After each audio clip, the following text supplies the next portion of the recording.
Good afternoon, everybody. How are we doing? Happy Monday to you all. Are we having a good Monday so far? We have had a pretty decent Monday. Just been working on the monthly report. I think that's Sunbum crying in the background. Maybe she doesn't want to go for a walk. We'll see.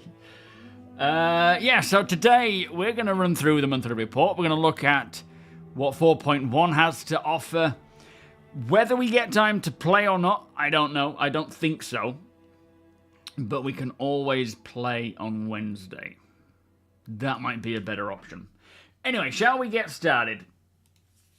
We've got plenty to talk about. Which button is it? That one, I think. Yes, there we are.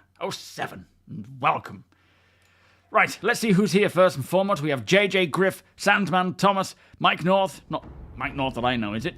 Whack Pigeon, Common Loot Player, Alex Moore, Vanilli, Scott, and I think that's everyone for now. Yeah, me too, Vanelli. Just waiting for the new build to come up. Darren's World, welcome. Been watching SMB since I got into Star Citizen a few years ago. Thank you so much. Is there a solid EST community here that plays? Looking to involve myself more in the game. Yeah, by all means, check out my Discord. East Coast, US. I think we have a few people that might be East Coast. I don't know. But by all means, check out the Discord. There'll probably be someone on there jumping in every now and again. B5 Guy, Eugene, Gear, 07, and welcome. Oh, Sandman sorted you out. Thank you, Sandman. Appreciate that, mate. Craigie, thank you so much for the 48-month resub. Beers and party, please. Let's see who else is here on Twitch.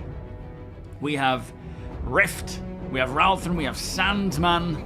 We have a hype train incoming. Thank you, Moose Run, for the 17-month resub. Beers and party. I always appreciate your company, my friend. And sub. Mighty Steed, Deacon, Shenanigans, Tiger Bill, Deacon, of course, Jones, Coffee, Solin, Johnny, Apoc. Where are we going? Rand, thank you for the follow. Welcome. Sweetheart, how are you doing today? Nutmeg, welcome. Solomon, Tiberius. You've been harassing me. What have you been asking for? The orange name. But that's what mods get, isn't it? Admin. You're not admin in there, are you? Valacor on time. 07 as well. Let's keep scrolling. Gilanth.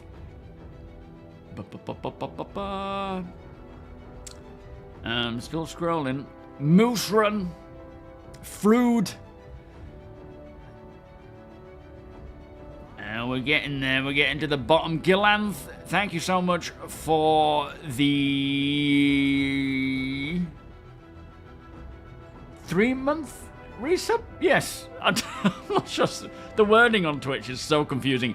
And Uriel as well with the 4-month resub. And then Deacon with the cheer. 07, everybody. And thank you, Deacon. Thank you, Uriel. Thank you, Gillan. Thank you, everybody. It is much appreciated. Interitus, welcome. Bretley. Got the day off today, have you, Nutmeg? Oh, very nice. Your second job in Star Citizen, yeah. Feels like it. Yeah, the monthly report is a beast. Warper, how you doing? You're home from sea at the end of this month. You'll jump back in the verse with me and see what is new. By that time, we should have 4.1, I would think, which is pretty cool. Hopefully, anyway. Craigie, welcome, but by all means. Yeah, Apoc's an East Coaster. He's off and on. So if you're ever about on Discord, just give him a shout. Mayor, thank you also for the cheer! Exclamation cheers! Rickan, how are you doing today, sir? Oh man, there's a few of you. I'm trying to scroll to the bottom. The bottom's just never ending.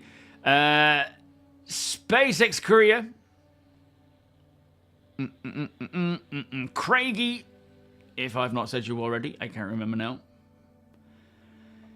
And I think that's everyone for Twitch. 07. And welcome. Back to YouTube. Oraka, Lister. Slavomir. That's right, isn't it? John. 07, and welcome everybody. Apologies, I'm actually a bit tired. Summer woke up at about 12:30 last night, and I went in and just sat with her till, must have been about 2.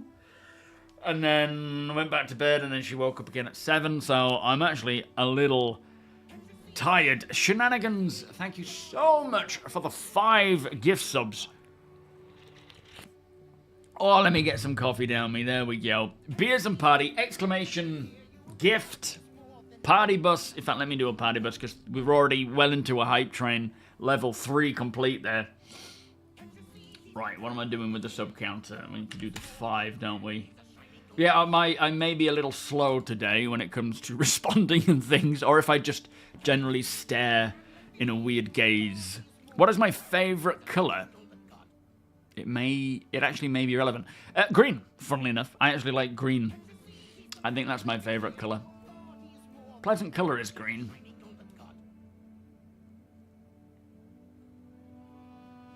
Oh yeah, it's a bit better. No, it's not. That seems better. Deacon gifting a 3-month tier 1 sub to Sweetheart. In fact, Sweetheart, thank you so much for... he's mentioned on Discord that they've got a full amount of RMC required for completing one of the missions for the CFP. But we're not going to look to do that today. We're probably going to do that on Wednesday. So, yeah, enjoy your gift sub from Deacon. Deacon, thank you so much. And thank you, Sweetheart, for the opportunity to do that. That'll be something we can do on Wednesday, head through. They say green is a healing colour. Is it really? I just, when I think about it, I like nature, trees, grass, plants. Green has always been a really pleasant colour. And it's just, I just like it. I don't know. It changes from day to day, to be fair. Daedalus, welcome. 07. Dark Lord Ken, 07. Thank you so much for the like. So, what's been going on? Recently went to Liverpool to watch Disney on Ice, which was a lot of fun, but unfortunately, Summer woke up at about 4 o'clock in the morning that morning and was just super excited and couldn't get back to sleep. So, I didn't get back to sleep either. She was just shuffling around in her cot. And then when we said, do you want to put your Anna dress on? She was super excited. And then halfway through the show, she was very, very tired. And then we had a long drive home. But it was nice. Liverpool, the dock area of Liverpool is so nice. I've never been. And I was very impressed with it. Some really cool places there. So we did that over the weekend. That's why there wasn't a video or a stream on Friday. And then, they dropped... No, not yet, Norfolk. So 4.1 dropped to the PTU on, I think, Thursday for the Evocati. Well, it was a bit earlier than that, but and then on Friday they dropped it, or they opened it up to Wave 1. Looks like it's got a flurry of amazing new content that I have yet to check out myself. And then they took it down again Sunday morning at like 1 in the morning because of instability. So I haven't even tried it yet, which is such a shame because I want to meet Wikalo, the collector. We'll talk more about all this sort of stuff in a minute, and we'll run through the monthly report. Yeah, dad life for the win. Daniel, how you doing? Do you think Inside Star Citizen will... I think it's this week, isn't it? I think it was Star Citizen Live last week, and then Inside Star Citizen this week. Do we know what it's on? I got halfway through, or so far through the Star Citizen Live... I just reminded me that I haven't finished that. Usually they'll tell us at the end of Star Citizen Live what's coming up the next week. Damage, how you doing? No, that was last week, APOC. Star Citizen Live last week was with the ship concept team. This week, it's something else, isn't it? Most of your house is green. The wonders of having the place to myself. Nobody stops me. You're just like, screw it, I'm going to paint everything green. Why not? But yeah, I don't know what it is this week. It's still last week for you until you sleep today. Oh, I see. Fair enough. Oh, mate, it's so confusing. I'm so tired. I also found... I've got a new video coming out on my camping channel. I haven't been out camping yet. since the last time. But I remember I found on my computer some footage from last year when I actually was about to start doing the recording. I did a camp with my phone to record it. And I remember looking at the footage, hearing the audio being pretty poor, and it being in 720p, not even 1080, and being like, you know what? Forget it. What's the point of even putting that stuff up? But it was a nice camp. So I thought, you know what? I'll put it together and I'll put it out there. It's not going to be the best, but the footage looks nice. And it's in my own little private wooded area. Not my wooded area. It belongs to the farmer who owns it, but they've given me permission to use it. So, yeah. Still working out an audio thing for the camping channel. I've kind of figured it out now. It's not easy with the Osmo Pocket 1 because it's such an old, outdated piece of tech. It's still great quality, but the mic attachments and things are a pain in the ass. Mayor, thank you so much for the 100 cheer extra. Much appreciated. Beers and party, please. The light switches and plugs aren't painted over green, though. Just the walls. You're not a landlord. No, fair enough. No, it's... Yeah. I wouldn't expect you to paint the light switches, to be fair. That would be a bit weird. Thank you, Type Beerus. Yeah, there's a lot of things I want to improve on the channel. That was obviously not wild camping. It is a campsite that I really enjoy that campsite, but it was busy. There's a lot more rules now there. They're very strict on everything. It used to be really casual, just rock up, put your tent up, go for a meal at the pub, and then that was it. Now there's a lot of rules and regulations, which in a way is good because people take the piss, but yeah, I'm not opposed to camping at campsites, of course, but I much prefer just camping in the wilderness, in the middle of nowhere, or in this case, in a wooded area near me. Calevra, welcome. The game is such a wreck right now, losing hope. That's crazy, because last time I was playing, which was before the weekend, things are looking up. I found things are looking much better, things are performing much better. There's still issues with hangars, transit, and so on, which they are working on that now, but a lot of the little irritating bugs and problems are getting fixed. But yeah, it's a process. They're working through it. They're obviously prioritizing things like transit, which they've done a lot for 402. Now it's like hangars, freight elevators, ATC, all that kind of stuff. And yeah, it's coming along. For me, it's been much better, much more stable. And yeah, if they can keep up with that, along with the content we're seeing with 4.1 and the leaks, then we should be in for a good year.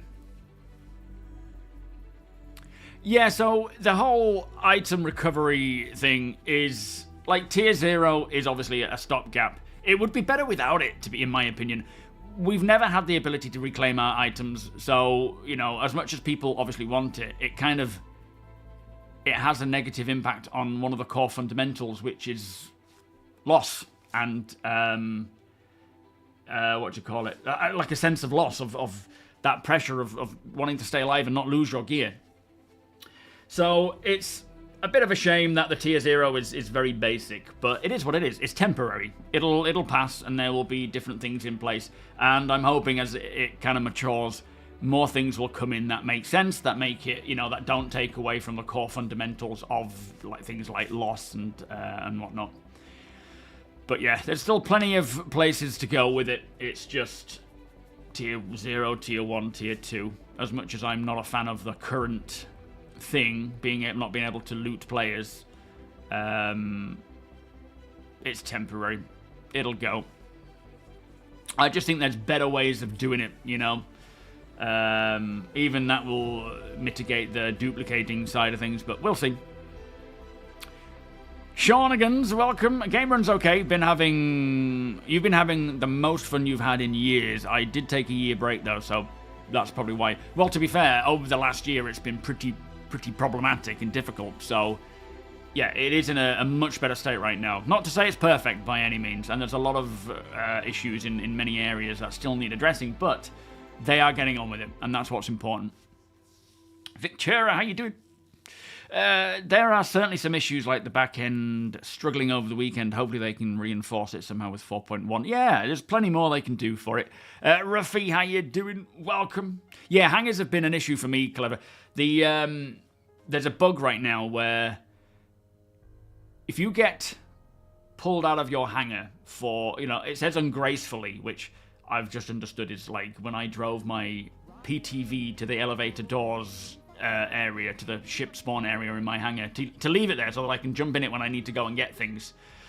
It kicked me out and fined me for trespassing, and then I haven't been able to get back into my hangar. Like, at the end of the day, as annoying as that is, it'll get there, it'll get fixed. It's just the way it is right now. Wing, thank you so much for the 76-month resub. Holy moly. You've been here way too long. Get a life, mate. What's wrong with you? I'm only kidding, don't leave. Much appreciated. Beers and party, please. Boop, boop. Rasak, how you doing? Yes, I agree, Rasak. There's so many more problems with it, and there's a lot of things. It's a bit of it's trade-offs, isn't it, right now? There's a lot of trade-offs with people being able to keep their gear, not being able to loot as much. But again, I don't want to go through the whole thing over and over again. You all know my opinion on it. Tier 0 is by the by anyway, because it'll eventually change, so whatever. But yeah. Strange approach. Sirin the Voice, how you doing? Yeah, that's the thing. Death of a Spaceman will have a big impact on it as well. There's more to it. Mnemonic, welcome. I'm doing good, thank you. Did you notice the Corsair buff? Now it holds 4 size 4 and 2 size 5, which can be used by the pilot. A bug or a feature? It hasn't been mentioned. No, I haven't noticed. If it has happened, lo and behold, people haven't made a big song and dance about it like they did when it was nerfed. But yeah, to me, all this stuff is just balance. It's just constant up and down based on patch to patch what is necessary, right?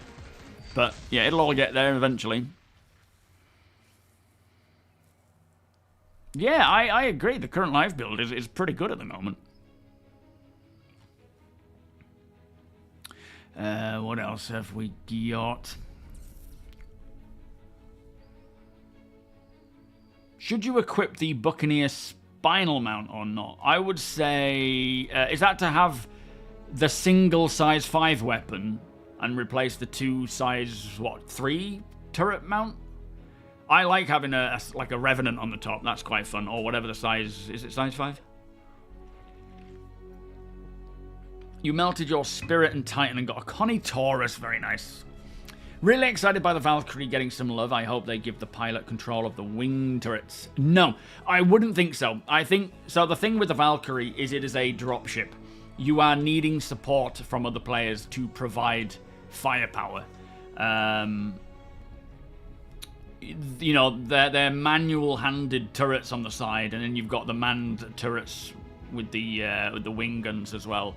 It needs to be like that because it's, the pilot, especially with a dropship, right? When you consider the pilot of a dropship is going to be coming into hostile territory, likely under fire, in difficult situations, difficult terrain, they need all their focus on piloting. They don't want to be thinking about, how am I going to get an angle on this person? Where is this person? Who do I need to shoot? Because at the end of the day, the chances are you've got 20 plus other people inside your ship. If you're faffing around trying to figure out who to shoot, you're more likely going to crash, and then that's everybody dead. You've got a big responsibility as the pilot of the Valkyrie. So, yeah, I don't think they should get control of the guns. I think they need to just focus on flying and let the other players do that other stuff. Game Overture, how you doing? Just got a massive cargo bug where a full MSR of refined copper corundum is stuck on the cargo grid. Oh, mate, that is terrible. Yeah, it's such a shame. I'm so sorry to hear that, dude. Rickan, for any items that have been purchased, i.e. those acquired through in-game currency or real-world money, players wouldn't lose them entirely. Instead, the blueprints for those items would be saved in the player's account. Blueprints serve as the key to recreating and crafting those items, providing a means to regain what was lost. This system prevents players from feeling like they are starting from scratch with every death, especially for hard-earned premium items. Are you quoting that from something CIG have said, Rickan? But yeah, what I was talking about was just Tier 0 being a bit of a an annoyance step, but beneficial for those who want to keep their gear, but not great for looting. But like I say, it is what it is. Tier 0 will pass on to Tier 1 when the time comes, and, you know, we won't think about it anymore. Oh, I'm not saying about me piloting Tiberius. That would be a damn bad idea. Spillane, how you doing? You're going to purchase a RTX 4060. Do you think this will be okay for Star Citizen? Yeah, I would think so. Oh, that's why Tier 0 is so wrong. Yeah, I'm expecting, you know, Tier 0 to last for a little while, and then we'll move on to the better stuff. It's a bit of a... I personally just think, like, you don't need to bring in this option now. Keep it with looting. Keep that fundamental aspect of loss. And then work on a better process of getting your gear back. But whatever. I'm not going to talk about it much more. The remote wing turrets are single size 4 guns which feel awkward. You need 2 extra people just to man 2 size 4 guns. True, but it still provides decent coverage when you're coming in to drop off, what, 20 or 40 people plus in a hot zone. That's going to be beneficial. Plus the 2 door gunners.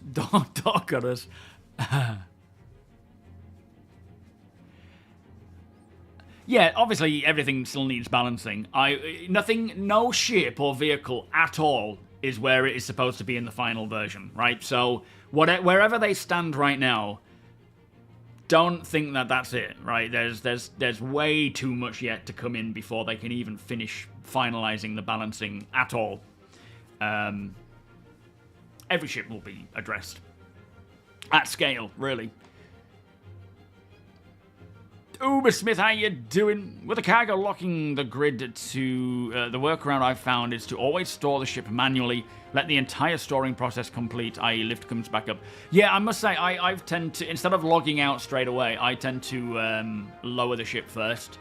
Do you know what's funny? After our stream the other day where we dropped off all those boxes into the freight elevator, I just left. If I'm honest, I just left. And then I came back either later on that day or the next day to jump in and just play on my own accord. Went into the hangar and saw all of that RMC in the freight elevator just sitting there waiting to be lowered. I completely forgot to lower all of that into the storage, which I did, by the way. It's done now, so don't worry, it's not gone anywhere. But yeah, I was like, ooh, that was quite a responsibility that yeah, very lucky. I was like, Jesus, why did I not do that? Binks, how you doing? Are gold standard not considered done? No. Gold standard is, like, gold standard today is the latest tech that is available for ships at this time. Gold standard in a year's time will be different to what it is now with all the latest tech in a year's time. It is just the current rolling best or most up-to-date tech that is available to be implemented. So, you know, we still don't have engineering. We still don't have Maelstrom. We don't have the life support stuff. We don't have all the liquids inside the ship. And you know, there's so much more. Yes, it was very distracting with the whole soldier lineup, but it was very cool as well. Gonji, how you doing? Nice to see you. Thank you for the bits there, my friend. And thank you, Spillane. I was just saying earlier that I've got a new video coming up. I don't know when it'll be live, because I obviously work on this on my off time. But, yeah, just a nice little... It was done a year ago. The audio is probably worse than what it was in the last video. The quality of the resolution is like 720p, not 4K. It was old, but I figured it's still interesting to watch. MB, how you doing? I want this new Anvil Paladin. Looks great in my opinion and has a punch. Yeah, it's looking like a decent little ship whenever it'll come along. Just started watching my off-grid series. Very nice. Yeah, there's more to come. I just need to get... The game needs to be in a state where everything can line up properly and it's not going to be a complete waste of time. Alex, welcome. Watch it go down and the text disappear and you're good. Yeah, exactly. Just be thorough with it. Gabe, how you doing? Do I think what about the AMD RX 9070 XT GPU? Planning to upgrade your NVIDIA GPU from 2080 to AMD. We want to try the red team. I don't know what the 9070 is like. Does anybody have any experience with the 9070 AMD GPU? And how does it work with Star Citizen? I don't use it. I don't have an AMD GPU either, so I couldn't possibly say, I'm afraid. Is there a bounty mission where you have to hunt down 2 Karaks who are protected by 2 Cutties? Had a weird experience on Yella. Not that I know of, but I don't know. I think it could spawn random ships from time to time, so it potentially. This is the lair system, Mighty Steed, from a long while ago, so this has probably changed. This was just kind of a demonstration of procedural planets. Spa, good afternoon, how you doing? If they keep the Valkyrie cargo at 90 SEU, like they are trying in the PTU, I will melt my Zeus CL. Fair enough. Swash, welcome. How you doing? Just pop out the sides, preferably over Lawville Business District. What's this? Oh, you're talking to Tiberius. Sharpology 07, welcome. Liquid, welcome. Any tips on completing Supply or Die? Every time I get on the run to run the missions, I am plagued by bugs or griefers. I've only been able to complete 1 mission. I would say try teaming up with others, including us. If you want to jump in with us, we can all run together. CMT, good afternoon. We can all run together and try and complete it. Not today, but maybe Wednesday. It can be difficult when you're on your own trying to do this kind of thing. But yeah, other than that, I don't know what else to suggest, really. Yo, deplorable. What's this on the 9070, is it? I'm using a 3080 right now, which does fine. It does absolutely fine. A friend of mine, Tengu, is looking to get one of the 5090s, and he'll send me his 4090 for when I do a new build, but my 3080 is doing great. I'm not running it in 4K, I'm running it in 2K. And I generally, very rarely drop below 30 unless there's a lot of crap going on. Thank you, Binks. Even yesterday I suggested something like that to my org rather than just a specific and very narrow in scope Discord event. That's the thing, right? There's not one way to play Star Citizen, right? So you do what you enjoy. You can do the very sort of, on rails missions. You can go off mine, you can go on salvage. Or you can do something like the off-grids where you just exist and you try to make a living, you try to find, like, the organicness of finding random things. As much as, this tier 0 means I can't loot players' weapons and items attached to their, and armors attached to their bodies, I can still loot their gear, I can still loot their ships, I can still loot NPCs. It's generally NPCs that I loot from the most. Very rarely will you stumble upon just a random player. No, it's not rarely, but it can happen, but it's not often. My own MB. Do I have a link on YouTube, Sandman, for my org?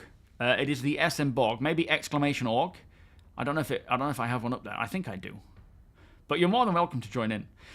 Everyone with a working brain just dumped Nvidia. The new 50 series cards, they're always overpriced, aren't they? It's crazy. Thank you, Jeddo. Will do, my friend. The Pun, welcome. Bombcatter, welcome. Do what I do. Just do bounties to get the copper and the corundum off of the very hard, bounty hunts. That's one way of doing it. That's true. There's a lot of abandoned ships at Pyro. Not abandoned, but probably somewhat destroyed. I think they're killing, aren't they? This isn't me playing, Derim. No, we're going to be chatting 4.1, going through the patch notes, and then going through the monthly report today.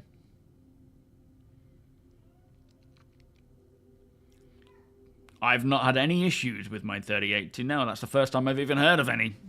So fingers crossed, touch wood and all that, it'll go fine. You found out that Alpha UEC is only good during Alpha, and that it will expire 1.0, so I'm not too fussed about earning. No, exactly. At the end of the day, I just play because I enjoy it. When I'm not enjoying it, I stop playing. I don't play anything for longevity. I'm not learning and practicing things beyond just the general gameplay, because it'll all change. Same with flight, engineering, you know, like stats and specs of components and weapons and things. Everything that we have right now in the alpha is going to change, and quite a bit in some areas. So don't spend too much time, you know, learning too deeply. Do what you want, of course. If you want to spend the time doing that, then by all means do so. I'm sure a lot of that stuff will translate over. But yeah. Oh, which orgs would I ally with? Well, definitely, you know, Detoxity Mobiles, Space Tomato. There's plenty that I know who we are affiliating with when the time comes, like officially. But yeah, all the nice ones. Don, how you doing? An easy way to tell what shield upgrades will fit in the Freelancer Max. So, generally start with size, right? So I think a Freelancer Max is that size 2 shields. Yeah, use Urkel. Use the Urkel website. That's definitely a great way of doing it. That'll just list what will fit. But there's not too much difference between them at this time. There will be a lot of variation between them as time goes on. Pretty soon, I would think, if they're going to start rolling out engineering soon. Derim, you're welcome, my friend. Erif, good morning. How you doing? Bum, bum, bum. Quantum Kit, Ehawk, afternoon all. How are we doing today? M. Ferro, Flopper, L7. Yeah, you're playing the way you like. Don't care too much about the money. No, especially right now. When the game goes live, like version 1.0, and there is a lot to work towards for building, you know, org stuff, for buying ships and things, I'm sure we will have a more efficiently run side of the org where we are trying to make money in a quicker space of time. But that's not to say I'm going to compromise my enjoyment of the game, because it's still a game at the end of the day. I don't even do that in real life. I don't optimize my channels and things and you know, go to town with that kind of thing, because I just can't be bothered. I would rather have the freedom to just relax and do what I want to do than be this huge business person trying to maximize every second of my life to earn profit. It's just not how I function. Couldn't care less. So I kind of do the same thing in the verse as well. Oh boy.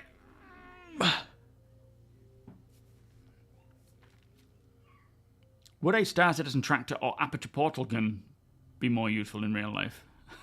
Probably. Are you talking to Deacon? Who are you talking to? I hope they'll add in some UI to help with joint org ops as well as the much needed general org functionality. In fact, they are working on that right now. So not necessarily org stuff, but social UI. They're doing a full reconcepting of the social UI that we saw at CitizenCon, where you can, you know, about the social aspects of things like VoIP, parties. I don't know so much about orgs, but I think that will be part of it, because you will affiliate with orgs, you will be a member of certain orgs. Whether it's the org app as well that they're bringing with this social update, I don't know. But there's a lot of reconcepting of that going on now. Same with the inventory UI as well, which is very nice. Do I play with flight sticks? Yes, I use Hosas. As Sandman says there, I've got 2 gunfighters from VKB. Highly recommend them. The Gladiator NXTs are also highly recommended. Left one is an Omni Throttle, right one is just straight upright. Beautiful sticks. Really, really classic. But I would say try, if you're still using mouse and keyboard, just try getting a right stick for now and using keyboard and stick just to sort of get used to the movement. Or you could go with a sort of an entry-level stick, but do bear in mind there is big differences between entry-level, mid-level, and high-level when it comes to sticks. When I get my Star Lancer, I'm just going to find a quiet place to put it down, put up a lawn chair on the ramp, and enjoy the views. Fair enough. Oh yes, I also have the GNX SEM. Thank you, Sandman. Amazon Fire tablet for GameGlass, and then I have my iPad over here for things like Urkel, Cornerstone, just checking general things. Yeah, TOBII. It gets expensive quick, but over time it's worth it. Jared, With the Switch in focus this year, do you think the work on the Pioneer will be shelved? No, I don't. I think in terms of ship teams, they're a pretty well-oiled machine. Yes, there are certain members of the ship team who will be pulled off of what they're working on to fix bugs and do other things. But I don't think it's going to slow down the ship stuff too much. As I say, the ship pipeline is very well-oiled. It makes a ton of cash. There's no way that's going to be too impacted compared to like features.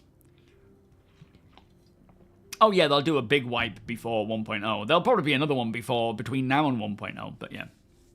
Being an EVE player, in reality hope the social systems they put in will be solid.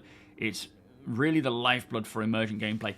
To be fair, there's a lot of aspects to Star Citizen that are vital. You know, I see a lot of comments on YouTube and Twitch and things of people saying they need to sort this out, this is priority, they need to sort...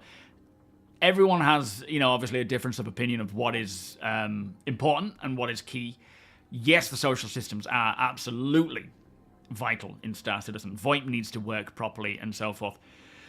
But there's a lot of other things as well. So they are just going through everything, what they're doing now is now that the foundation is essentially there with static server meshing, there's obviously dynamic left to go, but now that we're on a server mesh environment, they're now going through and just fixing everything, getting everything up to a new level so that, you know, it's not just the foundational structure, it's just structure as well as the struts, I guess. And then it will just be built upon there, but hopefully coming from a place where it is stable. Of course, Jared, any time, my friend. Hey, if you've got any questions, by all means, ask away. Yeah, the Iron Chant. I appreciate the response. I'll join Discord now. Excellent, Liquid. Thank you, sir. Rhino, welcome. Wanted to try a left stick and mouse first. Okay. Enjoyed decouple flight very much, and the keyboard input kind of wrecks me sometimes. Do whatever you need to do, and test the waters. I can highly suggest like a Logitech Extreme 3D Pro. I don't know if they do a left stick. But, you know, for a cheap entry stick, just to kind of get to grips with how it feels, it's worth it. So if you affiliate with those orgs you've mentioned, when all is done and dusted with Star Citizen and in 20 years version 1 will come out, do you see building some huge base with those orgs in it? So, obviously 20 years... We're hoping it's going to be a lot less than that, but irrespective. Marcon, thank you for the 17 months. Firstly, I will be building with my own org. We'll be building a headquarters, but we will certainly affiliate with those orgs and potentially build next to them or help them. So yeah, absolutely. But priority is my org, creating locations for us to live and to work in and support.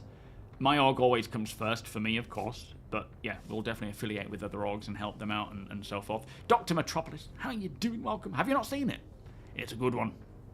It's a good video. I think that got a lot of people into Star Citizen, actually.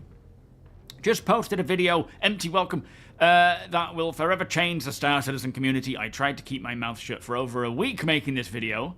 Maybe you'll get a chance. Yeah, by all means, drop me a DM on Discord, mate, or here in Twitch, and I will check it out after the stream. Siphon, welcome. Special Cirques, how you doing? Yeah, the T-16,000, a good entry one. From CitizenCon presentation and on orgs and guilds and an org being able to affiliate with one guild only, but able to affiliate with 5 others, do you think it will be a good idea for the org to create a number of sub-orgs? Potentially. That's up to the org itself, whether or not you're limiting yourself by affiliating with sub-orgs of the same org, or whether you want to have separate organizations from different people. It is obviously a different thing altogether. Like it's essentially me saying, like, I have my SM Borg, now I've got a separate division there that I control and a separate division there that I control. It's still my community. Whereas if you have an affiliation with a different org, with a different owner, you may have a different community there to draw from, to support, and to have support with. So you may limit yourself more by having sub-orgs. But it's a potential good way of doing things, especially if you don't want to have too much external influence.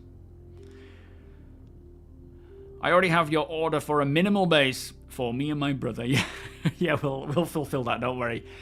Mollybus, welcome. Thank you for the follow. How you doing? Bad Covers, welcome. We don't know how far we are from 1.0. I would say, yeah, 3 to 5 years. Hopefully sooner, but likely about that. Maybe longer. But it is, you know, it'll come when it comes, when it's ready. 2030, good estimate, really.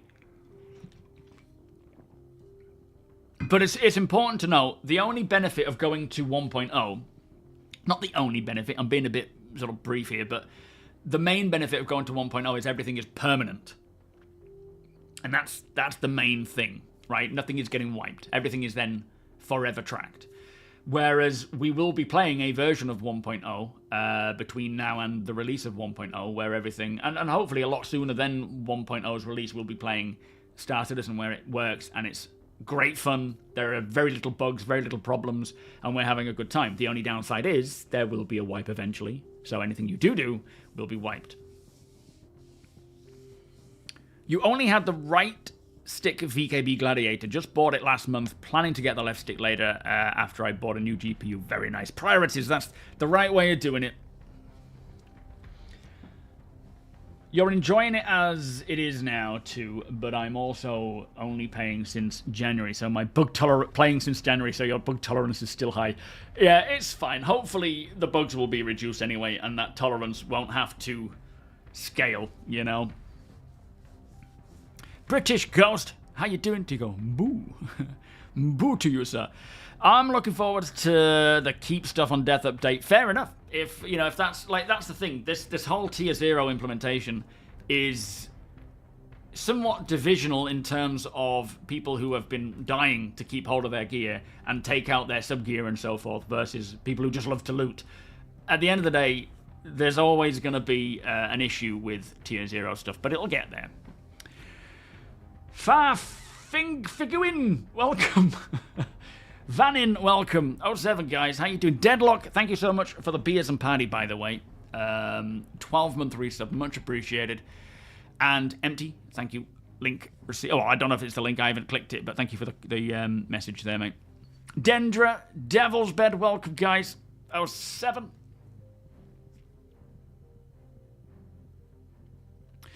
Tier 0 is good for me since I can wear my sub gear finally. It isn't perfect, but that's why it's tier 0. Yeah, there's benefits to it for various things, but there's also trade-offs, which is just the way tier 0 works. Yeah, it is temporary. Everything you do. Frazzled Cat, how you doing? Tier 0's bugged.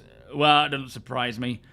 Doesn't surprise me in the slightest. It's, it's on the PTU. By the time it comes to life, hopefully it'll be working. Thank you so much, Farfig. Welcome. Pleasure to have you here. How are you doing today? Oh, you've got VKB Gladiator sticks arriving tomorrow, as long as UPS don't let me down. Oh, that's exciting. There's nothing quite like getting the stick. The only downside is it takes an age to set up, to configure. But if you're in the mood to do it, and you do it right, it's great. And then you've got it from then on. But yeah, they make a huge difference.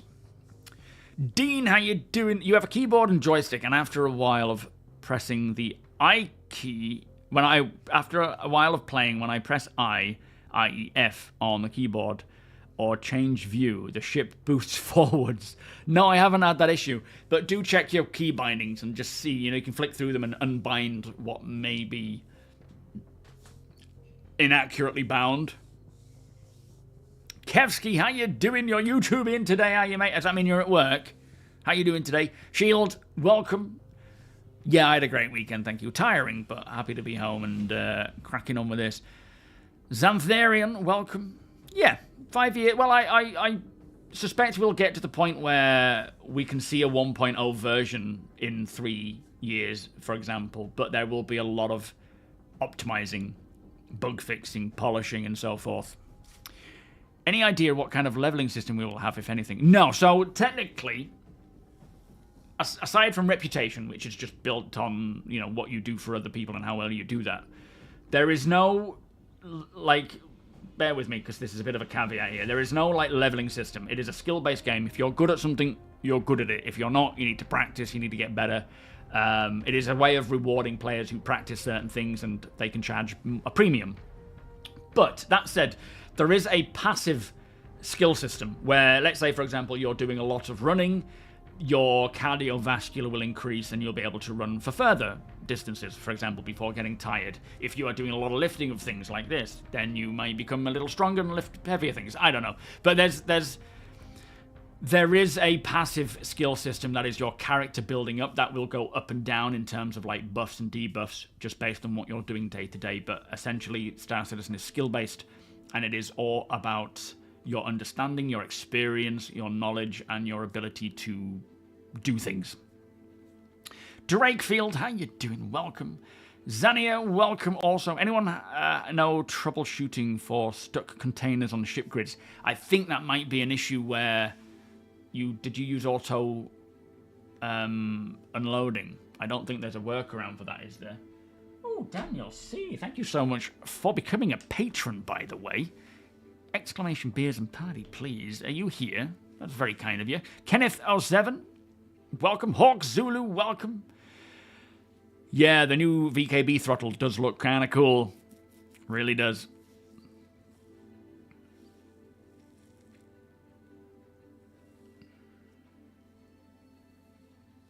It takes you 15 minutes to log into the game. It's not as... It doesn't take me as long that anymore, but I think they have been working to reduce the load times. It could just be that that's just the state it's at the moment. Sometimes it can take me a while, most times it doesn't, but yeah, it'll be... that'll be something they'll need to optimize. I can feel a sneeze coming on, but I don't know when it's going to hit. When you get your sticks set up and the baseline of keybinds in Star Citizen, make sure to copy your local file. Yeah, copy them, save them on your computer so that you can re-import them. Apoc's character will just become fat because he just sits at the controls all day long. Yeah, that's true. I seem to recall that they showed some skills like assassinate. Yeah, so the more that you... Like that one I'm not too fond of because... I get it, like, the more that you do takedowns, the more efficient you become, and the less likelihood is that you will be stabbing someone or takedowning someone. But yeah, there's a lot of different passive skills that will be a part of that whole passive system. But, yeah. They're not in yet, are they, actually? Jello, I mentioned to people that Star Citizen is an MMO, but not an RPG. Our characters have no skills of their own, and most... Yes, absolutely. Although, funnily enough, the NPCs in Star Citizen will eventually be more like the traditional MMO, where they will have skills. Not that you can allocate things for. Like, let's say, for example, post 1.0, you hire an NPC, and you want them to be a turret gunner. They're an engineer, though, by trade. You know, they've got more engineering stats, less turret gun stats. If you put them on turret gunning, they may do quite well at that, and they won't do as good as they could do if they were doing the engineering side of things, but they will start increasing their stats in using a turret. If you keep asking them to do things they don't want to do, though, they will be like, I don't want to do this, kind of, they will... you can't just send them into sudden, like, obvious death, I suppose is what I'm trying to say. You asked your friend to play Star Citizen, new player. He did, and he likes it very much until he found out, do I really need to buy a ship with real money when he saw the price? Right, and you told him no, right? In fact, there's going to be a lot of ways to earn ships in-game. Big ships. Proper, like the biggest of ships. So, as part of rewards for missions and so forth. So, yeah. $45 is all it takes. Tell him that. On the work... as well, used to put you on my personal laptop. Oh, you have a desktop now. Oh, okay. Can't access Twitch on it, though. Those bastards. Another example they gave was doing lots of stealth. Yeah, exactly. And you just get better and better. Yeah, muscle memory. Like, in certain... I like the idea of the more you do something, the better you get, which is natural. It's kind of like San Andreas with GTA. I'm not sure about the whole takedown thing. It felt a little too like, I've leveled up and now I can do takedowns much more efficiently. But I get it. Liquid, thank you so much, my friend, for becoming a patron. That is very, very cool of you, mate. Let me know your DM me with your referral code, and I'll start lobbing it in my videos. Also, do let me know what handle you want to use. Do you want me to use Liquid Insomnia? Do you want me to put Daniel C up there, or on the word cloud and a shout out? Let me know what you want. Give me a DM, and I'll sort you out, sir. Thank you again for the support. You thought I was an old guy from my videos. You look younger. Stay young, my dear friend. Do you know what's funny? On my YouTube, my camping channel, the latest comment was, "You look exactly as I expected you to, based on your voice." And I was like, what? It's like, that's the first. Everyone thinks I look like a bald 60-year-old, which I don't understand. A bald, fat 60-year-old is what I sound like. I don't know how people can tell my physical appearance based on my voice, but fair enough. Oh, there you go. Thank you, John. Do you get paid more in pyro in hauling jobs? I believe you do, but I haven't looked one for one whether that's true or not. River, 30 seconds it took you to get in. Yeah, sometimes it's super quick to load the game. Other times it can actually take quite a bit of time. I don't know, a lot of it could just be the matchmaking side of things, the unstowing from, hangers based on how you left the game as well.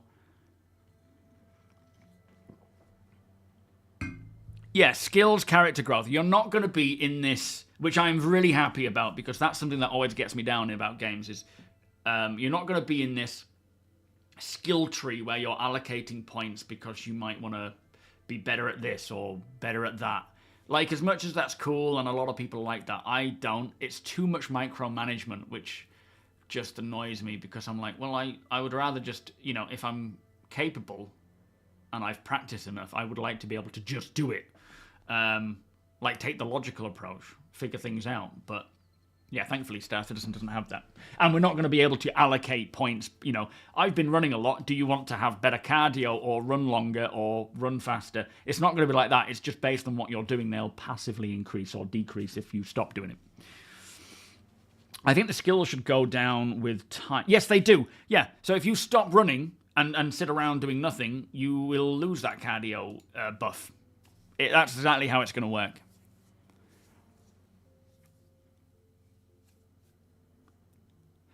Canadian Gamer, how you doing? Finished Survive and Die last night and got the shotgun and skins. Congrats, my friend. You're way far ahead than me. Don't be picking on us fat 60-year-old. Hey, you're already completing it. I'm a young whippersnapper and I haven't even completed that mission yet. But congrats. Are they nice skins?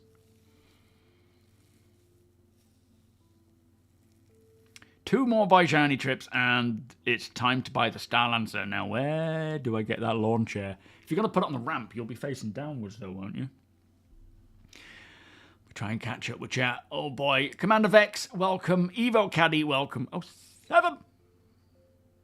From what I've seen, the skills seem more similar to Skyrim than it is to character levels. How it use it to improve it, but yeah, there's no Skyrim leveling things. There's nothing like that. You're not going to be clicking on things and unlocking things.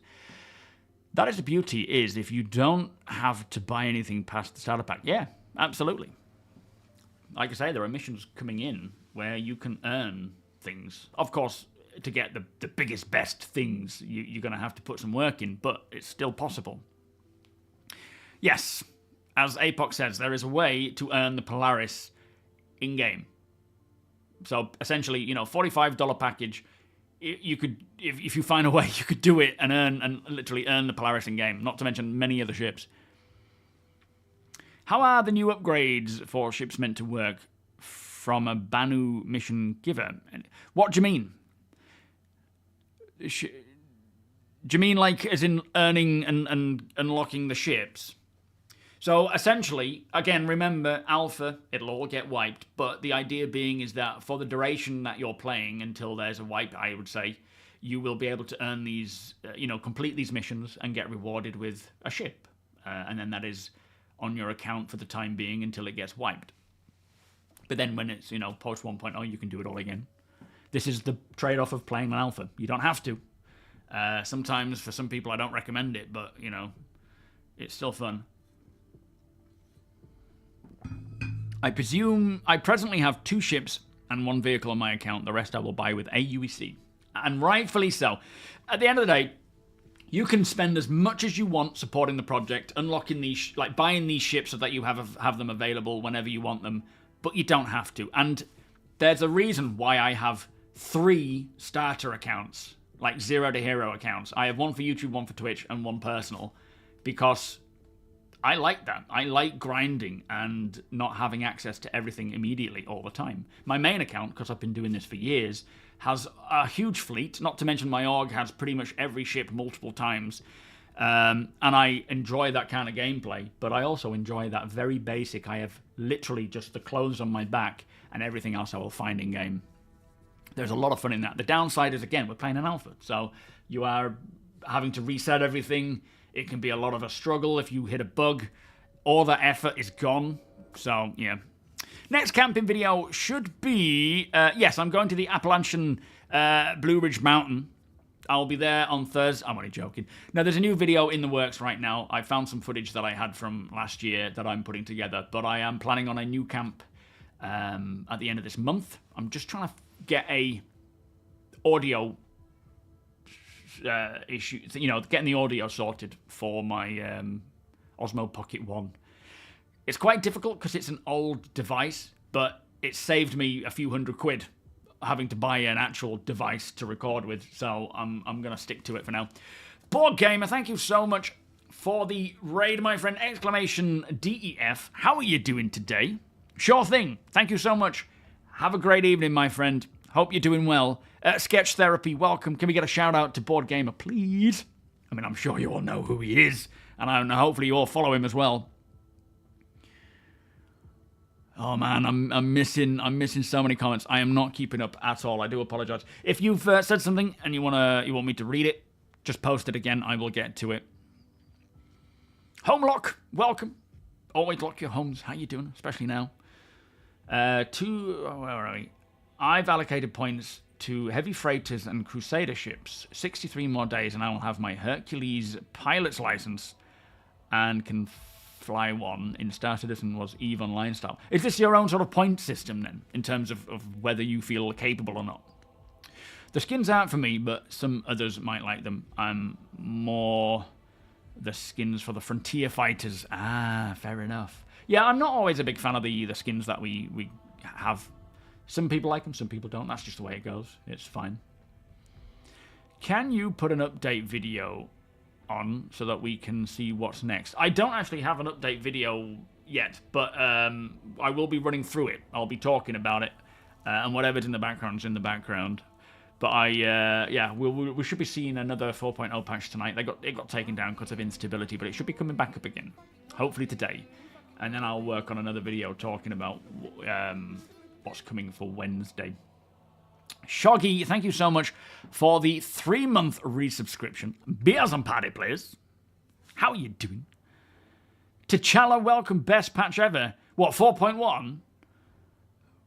I wouldn't say so, but it's definitely looking like it's going to be a decent patch and a nice addition to all the stability and performance and bug fixing that's going on right now. Again, there'll be tons more with 4.1, and then 4.1.1, and then 4.1.2, and so on. Jaggert, welcome. Thank you for the follow. How you doing? You are more than welcome, Cope. Thank you for saying so, my friend, and hanging out with us. Much appreciated.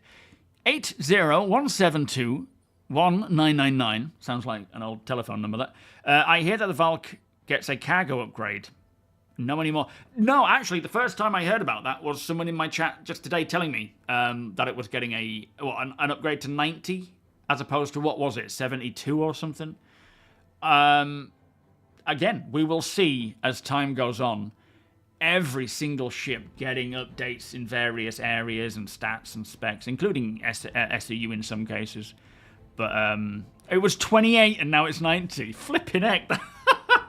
Alright, that's a big increase. I guess what they've done is they've decided that the area where you can put a Cyclone can all be SEU, can be storage, cargo storage, but you can then put a vehicle there instead. It's a nice idea. It's probably going to make a decent armoured hauler for like dropping in supplies in hot zones. That would be quite fun. Nvidia, how you doing? Welcome. Coffin Stuffer, how you doing? Academy, welcome. I guess it's just the cargo hold. It wasn't always all allocated as cargo space, though. It was only, you know, a place to put like a small cargo area and a vehicle, wasn't it? Sketch Therapy, how you doing? Welcome. As far as I know, all MMO change the meta constantly. Well, yeah, no, that's very true. Like, there's going to be a hefty amount of balance changes going forwards between now and 1.0. When it goes past 1.0, there will certainly be slighter adjustments here and there to sort of, you know, if there's any outliers or something comes in that's new and it doesn't quite match it.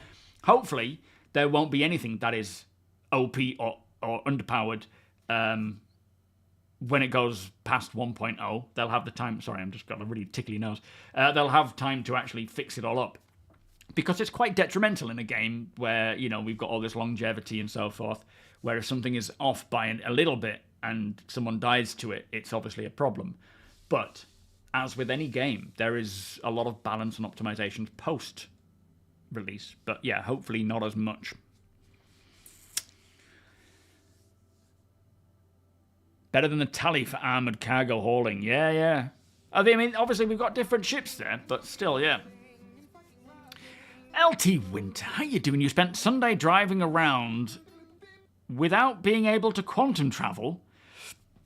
I have a feeling that... Well, thank you for the 30-month resub, by the way, mate. Beers and party, please, guys. Did you check your power allocations to check that you had power to your quantum drive?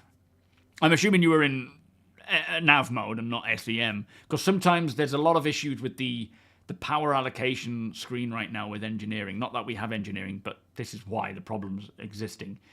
It'll just unassign power to set... Like, for ages, I was like, why can't I ping my radar? And it's because, for some reason, it had removed the power from my radar.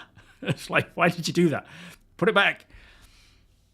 They need to do more with the cores. Yeah, the Reliant needs a bit of an update. I mean, that's an old ship as well, isn't it? Not the oldest, but still old. JRX, how you doing? Star Citizen is a real view hacks right now on YouTube. Love the gameplay, thanks. It's a real view hack. What do you mean, JRX? But thank you so much. Appreciate you hanging out and saying so, or saying hello. Harry Coma, welcome. Going to be fun to see how they update the cutlasses. All ships. It'll be interesting to see how all ships are affected going forwards with all these different balance changes, the engineering systems, when they start bringing out actual components that have proper stats and signatures. PXK, how you doing? The Valk was old and had the space forced for the vehicle instead of more modern hybrid way of just putting... Yeah, exactly. It's like there was always that space there. They've just made it into an actual cargo grid. You can still put the vehicle there and lose that space, but making it into a cargo grid just makes sense. Obviously, there's the balance side of things with it now impacting other ships, but again, they'll all get addressed. Mod Massive, how you doing? Welcome. Are you well? I'm doing good, thank you. The bug that can also come from your radar turned off in the... Yeah, exactly. Pilk, welcome. Anyone else find their ships drifting around a lot, like you're in decoupled? No, I haven't. Which... is it all ships that you found? What's my favourite ship, Liquid? So I love the Vulture. I'm a big fan of the Vulture. That's my daily driver. The Polaris is a lot of fun when someone else is flying it and we're putting people in the brig. That's always a lot of fun to do. What else? I love my Hornet. My Reclaimer is my new big baby. Taking that out for the first time properly as a crew was a lot of fun. So yeah, probably the Reclaimer right now is in my heart the most. Although there's, it changes from time to time. Yeah, it does seem very logical just to make it into a cargo grid. It's potential space there that can be used. I can understand why they wouldn't, though, because it's a dropship, specifically. So making it a cargo hauler of 90 kind of will impact other ships, but that's not to say they can't address them later on. So it's not as easy as just, well, that's wasted space, let's make it a cargo grid. It is definitely a big part of it being, it needs to make sense to everything else. But it's a good win. Balthair, how you doing? Welcome. Yeah, they need some good love into the cutlasses. With the new flight model incoming, I'm definitely starting to prioritize beefier VTOLs. The flight model, there's a lot of changes coming. I don't know when, but there's a lot of various impacts with how things fly, how they maneuver. And I would certainly say don't get your heart set on a particular ship right now. Like for me, I've kind of done that with the Anvil Hornet Mark 1. And I will do my utmost to retain that ship, even if it doesn't fly as that would suit my skills and whatnot. There might be a different ship that I would actually be much better at using because it handles roll better than yours, which is something that I might prefer. Do you know what I mean? Like everything, your preference in terms of what you naturally do when you are dogfighting, for example, will impact what ship will be beneficial for you. But that's not to say you can't relearn and unlearn things. But yeah, the time will come eventually where we're not just going to be hopping in from ship to ship to ship and just taking them off and flying. They will require a bit more skill and knowledge to fly. And yeah, picking ones that you prefer the most and can control the most will be more beneficial than having just every single ship under the sun. Just glad the Valkyrie, welcome Timber, got some attention in 4.1. Yeah, I'm hoping that a lot of ships will start to get more of these updates as well going forwards. During my gameplay for the past few days, I started seeing degrading of the 402 Live. Is this possible? Yeah, absolutely. The more I played, the more I started to see issues. We're still on a static mesh, so the server does degrade, and it doesn't get replaced until it's gone to a certain state, I guess, or until it crashes. So there's still, like, that's where dynamic will help, where as that frame rate of the server starts to degrade to a certain number, it won't go any lower than a particular number, at which point it'll just switch everyone over to a new server, or shard, or whatever it's called. So yeah, we're still on the static mesh. The frame rate of the server remains higher for a lot longer, and obviously there's multiple shards, so you could be on one shard and it's at like 22 or even 10, for example. Not that I see it that low anymore. But then you could travel somewhere else and you'll be on a 30 FPS server, or shard. So there's still a lot of work to do there, but yeah, they can still degrade at this time.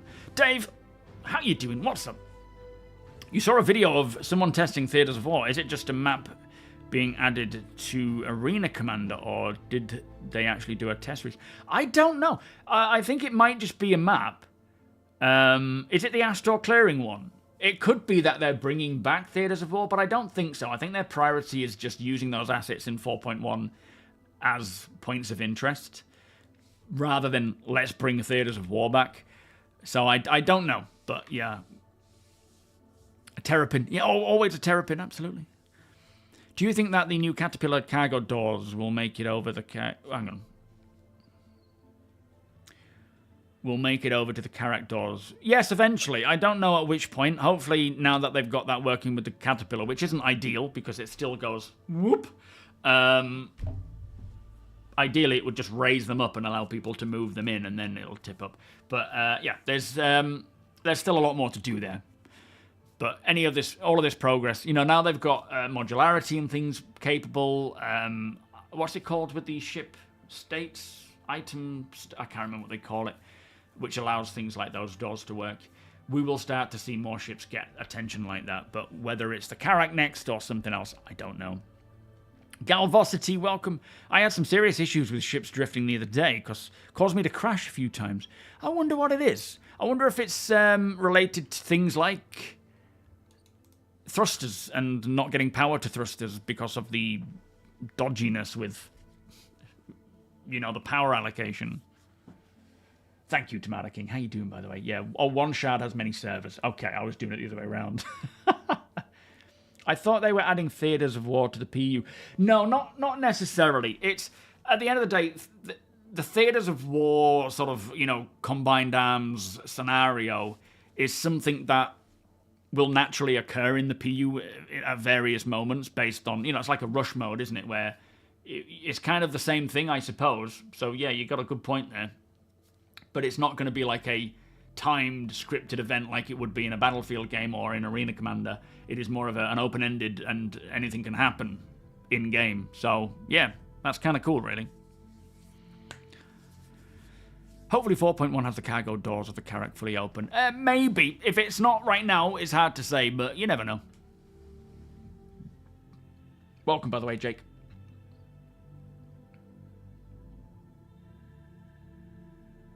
What reference FPS? What references FPS? It was... I wasn't referencing FPS. It was more that more bugs showed up and things were hard to do the longer you played. Oh, as in the actual bugs became more... Oh, yeah, maybe, I wonder then. Yeah, I'm not sure. Maybe bugs are creeping in, you know? Yo, Graphite, how you doing? Could be from server degradation. Yeah, it's just causing more issues. It's not necessarily a bug. It's more to do with the server impacting other things like NPCs and whatnot.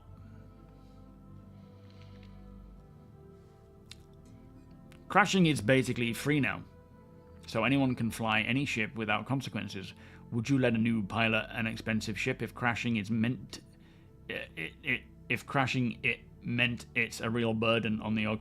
Well, no. The way that my org will work is we will have our dedicated pilots, and there will be a training process, or at least a supervised. Let's see if you are. You want to be a pilot of this Hull C. Show me that you can do it. If you want to be the pilot of the Valkyrie, show me you can do it. And there will be certain ships, mostly my ships, I assume, that will be used as training ships for that very purpose. Because, as you say, there's a lot of consequence to crashing a ship. Right? Not right now, but yeah, in the future there will be. And I won't just let anyone just take the controls and fly a ship, especially when there's multiple people on board. Yes, I believe you can rent ships in Pyro. You do them. You go to. Well, I don't know actually. Can you rent ships in Pyro? What do I think of the Corsair getting all the pilot control guns back? I don't know. I don't know what is the best thing there, because that's based on a lot of data and information that I don't have available. Corsair owners will certainly say yes. Those being gunned down by Corsair owners constantly would definitely say no. But what actually matters is the stats, the specs, balanced to every other ship of its type and other types for it to make sense. So I could not answer whether or not I think it should get its pilot control guns back. Ryan, how you doing? Exactly. Like, it shouldn't be a usable solo ship in most scenarios. There's still going to be those restrictions where it's a multi-crew ship, intentional multi-crew ship. Yo, Kenobi, how you doing? Did the Reclaimer get any rework? No. I think the doors, the elevator, the main elevator got a bit of a bug fix, but nothing else has changed, I don't think. David Sanks, welcome. You've been searching for ship rentals in Pyro stations. Do they have them there, then? I don't know if they do. No rentals in Pyro, only purchases. Okay, there we go. Mr. Jelly, how you doing? I do, exclamation. Org, thank you, Sandman. Cheetos and Wheels, welcome. Going on with this game now? What's that? Isn't you jumping in, Cheetos?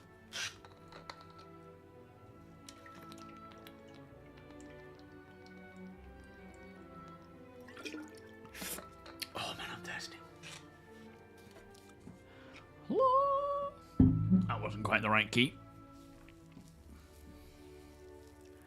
Ace, welcome. Corsair getting the guns back, but they downsizing the guns. Overall DPS is taking a hit, though. Right.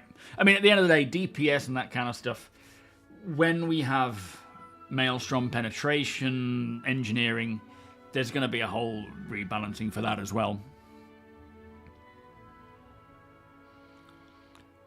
Oh, you haven't played it in a while? Well, fingers crossed it goes well for you. They're getting things fixed, but there's still a lot of problems.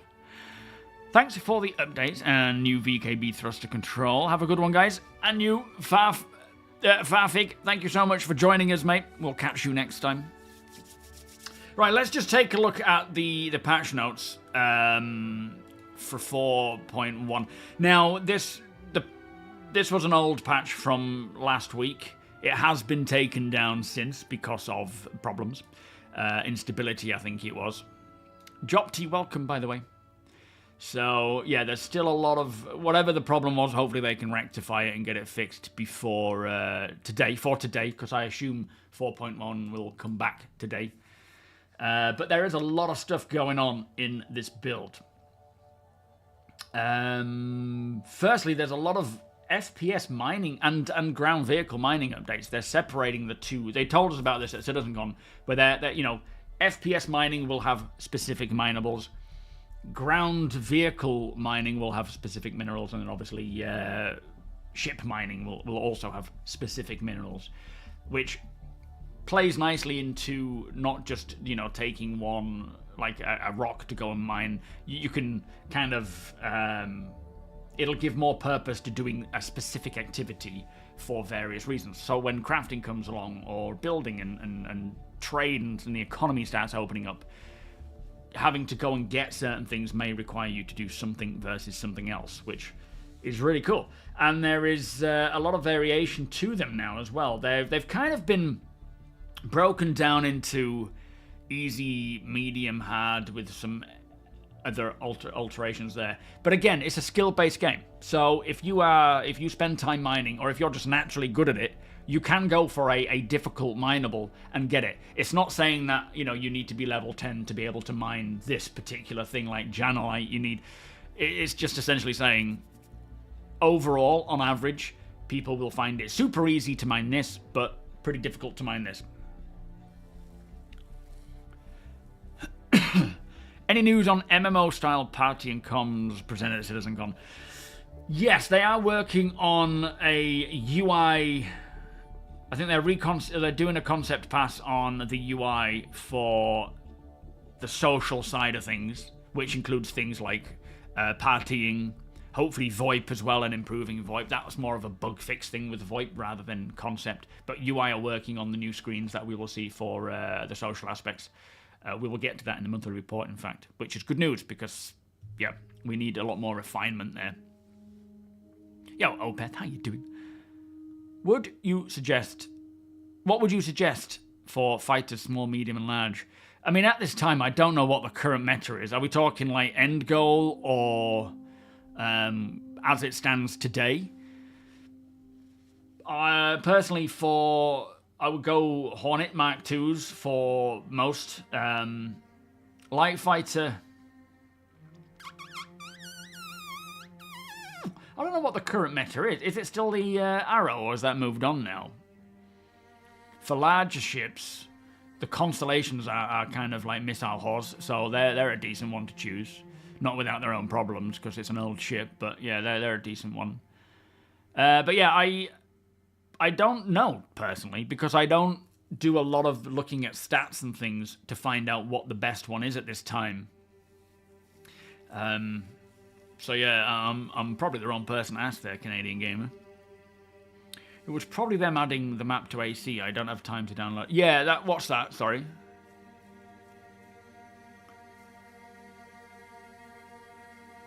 Well, the Corsair currently has the highest pilot-controlled DPS out of any ship in game, even after the nerf. Well, I'm sure this will change again, of course. As you know, they address the other ships as well. You have a lot of ships, yet I find the Cutter and the Pisces are my everyday. Yeah, I love the Cutter. Absolutely. Yeah, fly what you enjoy. They will all be addressed to be, you know, nothing will be underpowered or overpowered. They should all fit where they're supposed to, but we're talking a long way off right now.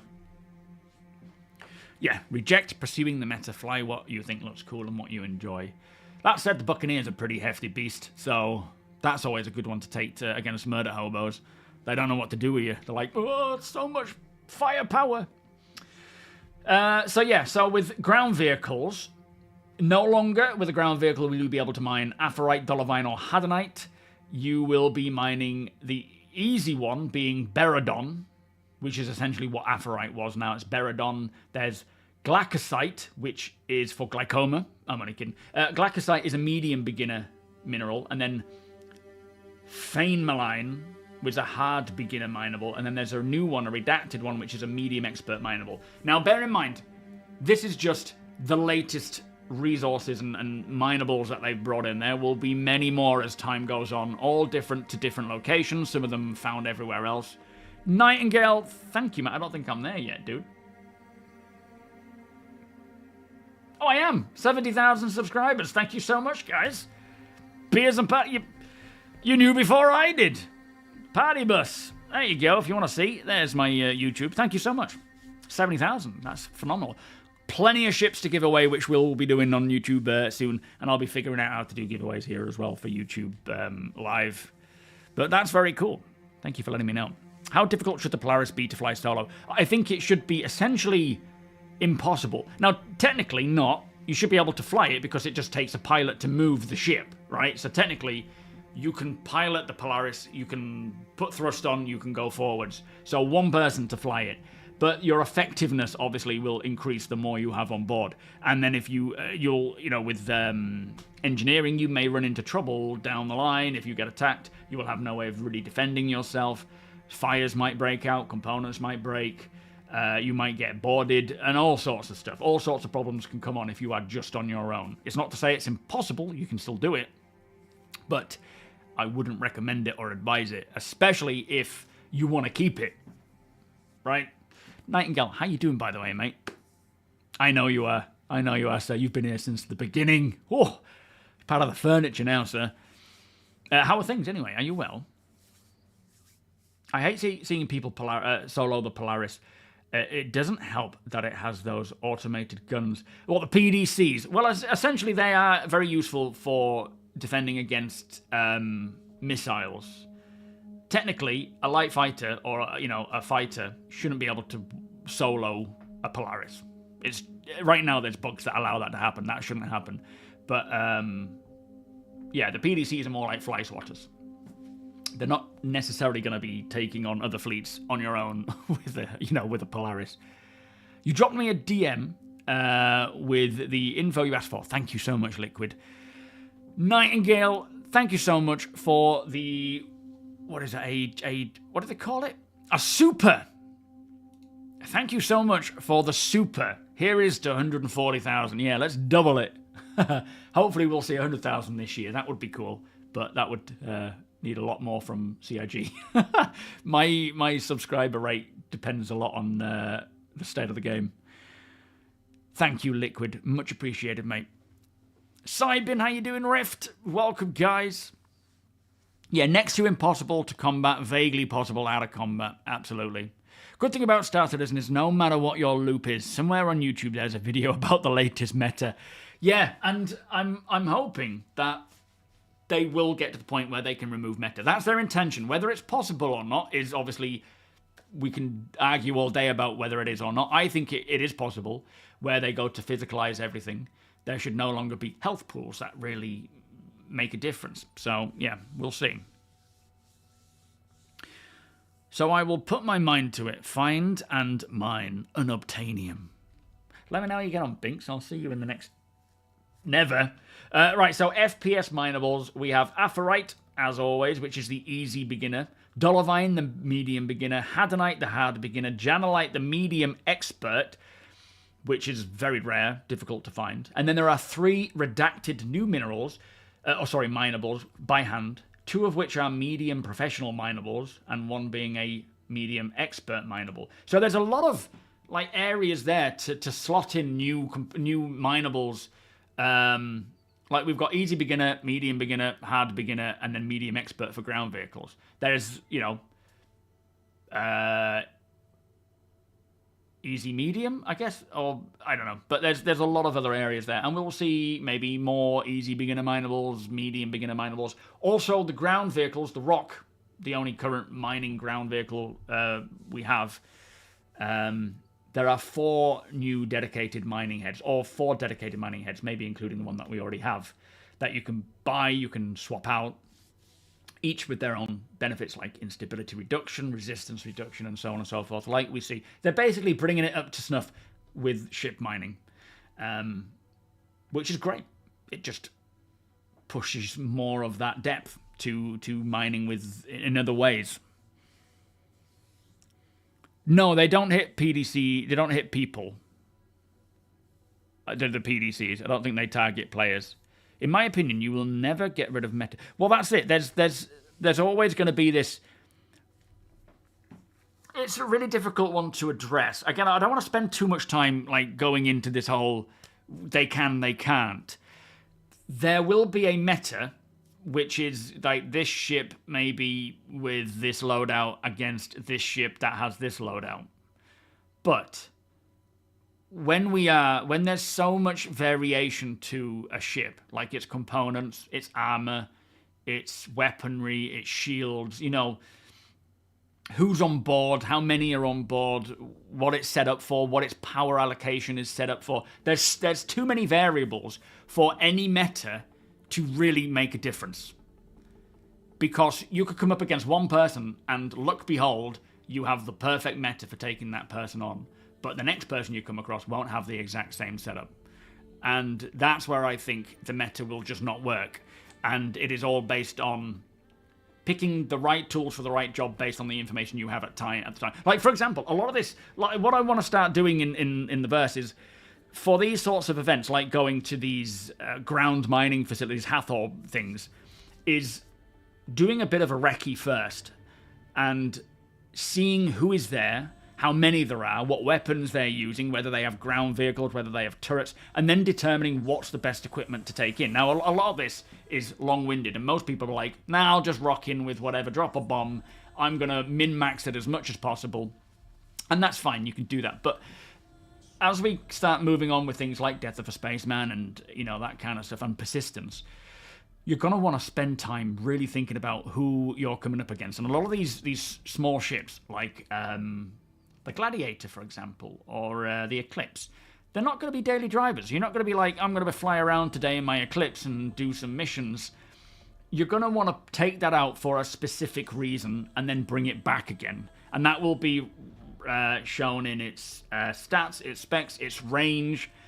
So, yeah, the idea of a meta being, yes, there will eventually be this ship with all this loadout is the best against this particular ship with all that loadout, and that player versus this player or NPC. But essentially, there's so much variety and range in all of it that meta, the minute you fight someone else, will not be the meta. And the chances of actually picking the perfect meta for every situation is impossible, because you'd have to go back and reload and redo stuff with it, you know? And then there's crafting. Yeah, on top of that, where you've got all the different grades and the materials you find to craft something, the quality of that. There's just too much diversity in the whole system where I don't think it would work. The meta is having, your meta is having fun in the game. Yeah, there's the meta. I wonder how getting low to high quality materials will be with mining, or if that only happens with the refining process. I think it's both. So essentially it starts off with finding the highest quality ore, or you know, like raw material that you can in a rock. Like you'll scan rocks and you'll find that this rock has a quality value of whatever number, and then you will mine that and hopefully not reduce that number. And then when you refine it, you'll have to make sure that that number doesn't reduce as well. I guess there'll be aspects throughout the process of mining, refining, and then delivering as well. You want to make sure that if it's a material that needs to be in a certain condition, you have the right box for it. Your cargo hold has the right conditions with the life support as well. They could be temperature controlled or dependent. And then getting that into the actual crafting process itself and maintaining that all the way through. I don't think it's going to be like a, oh my god, don't move. It's more going to be just making sure you don't do something stupid that will reduce the quality. But yeah, at every point there's probably going to be a variation of potentially that happening. Gank, how you doing? No, PTU is still down. Hopefully today we'll see it come up. Alakai, how you doing? I'm going to go for a piddle, and then we'll continue on with... in fact, I might grab a beer as well. And then we'll continue on with breaking down this... we're currently looking at the 4.1 patch notes, just briefly going through them, and then we're going to get to the monthly report. Before that, though, we're going to do a proper first sponsor thing. It's the first time I've done this properly. But into the AM, exclamation into the AM. Let me just show you that these are sponsoring the channel. This t-shirt is from them. They have $9 starting graphical tees. Really cool website, really cool clothing. Appreciate them sponsoring the channel. Can get you 10% off. I get a kickback as well. So if you do want anything from Into the AM, use that link in chat. It's on there on Twitch. I think we have a YouTube one as well. It is much appreciated on my part because it supports the channel. And if you're using them, you get a discount. So a big shout out to them. Big thank you to Into the AM. Some really cool clothing that I will start wearing now because, yeah, it's a lot better than I expected it to be, in all honesty. So big thank you to them. And yeah, let me know if you buy anything. The graphic tees are pretty cool. Not my kind of thing usually, but seeing some of these ones that they have, like glow-in-the-dark ones, very nice. Anyway, let me go have a pee. Yeah, they're actually really good quality compared to what I was expecting, because I'd never heard of them before. So after getting the clothing, I was like, actually, they're pretty nice. Right, I'm going to go have a pee, grab a beer, and then we will get back to breaking this stuff down. And I will see you all soon. What do you own from them, 8-Pop? Do let me know, mate. Right, 2 minutes.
Go. You send in my chair a friend request. How dare you?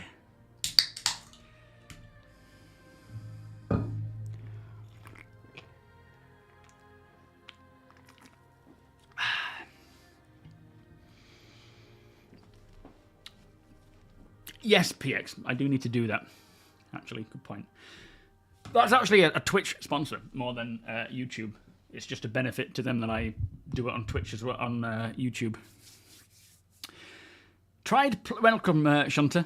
Tried playing with friends yesterday evening. Had to quit as we could not form a party. Oh, man. The party system. I know they said that they want to work on they'll be working on a social refactor.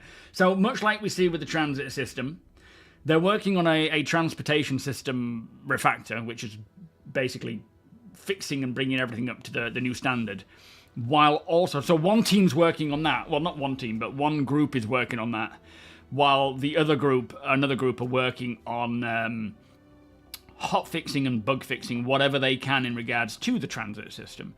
The same will likely happen with the social side of things, where, as priority bugs, they will fix what they can in terms of the social problems, while another team will be doing a full refactor of the social systems, because they're all old systems that are not really up to snuff with the current background tech, and it all needs to be worked on. But yeah, it's one of my biggest gripes is VoIP and how from moment to moment you can lose VoIP. You can hear some people, but they can't hear you. Some people can hear you, but they can't hear them. It's just the most annoying thing right now. Maybe not the most annoying thing, but it's one of the priorities that I want to get fixed. So yeah, it's very unfortunate.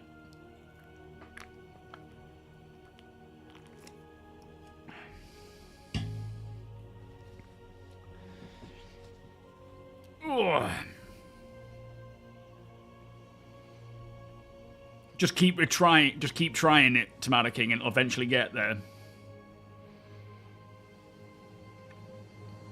Yeah, it's just very temperamental. I mean, Deacon even went out and bought one of these Shure microphones to make sure that his voice is more clear.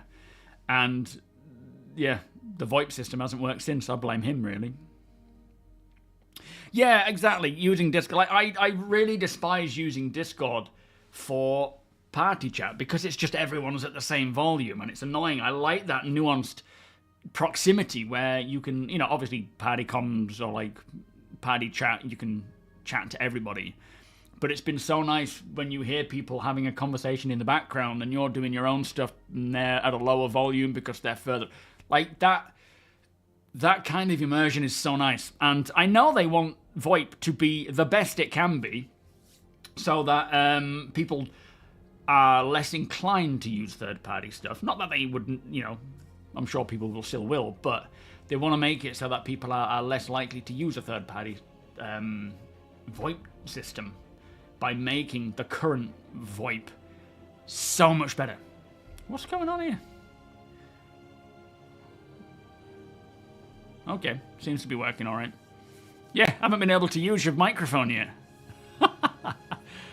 Well, no, when you're far... But that's weird, though. I don't know why that's happening when you're far away. Joe Wick, how you doing?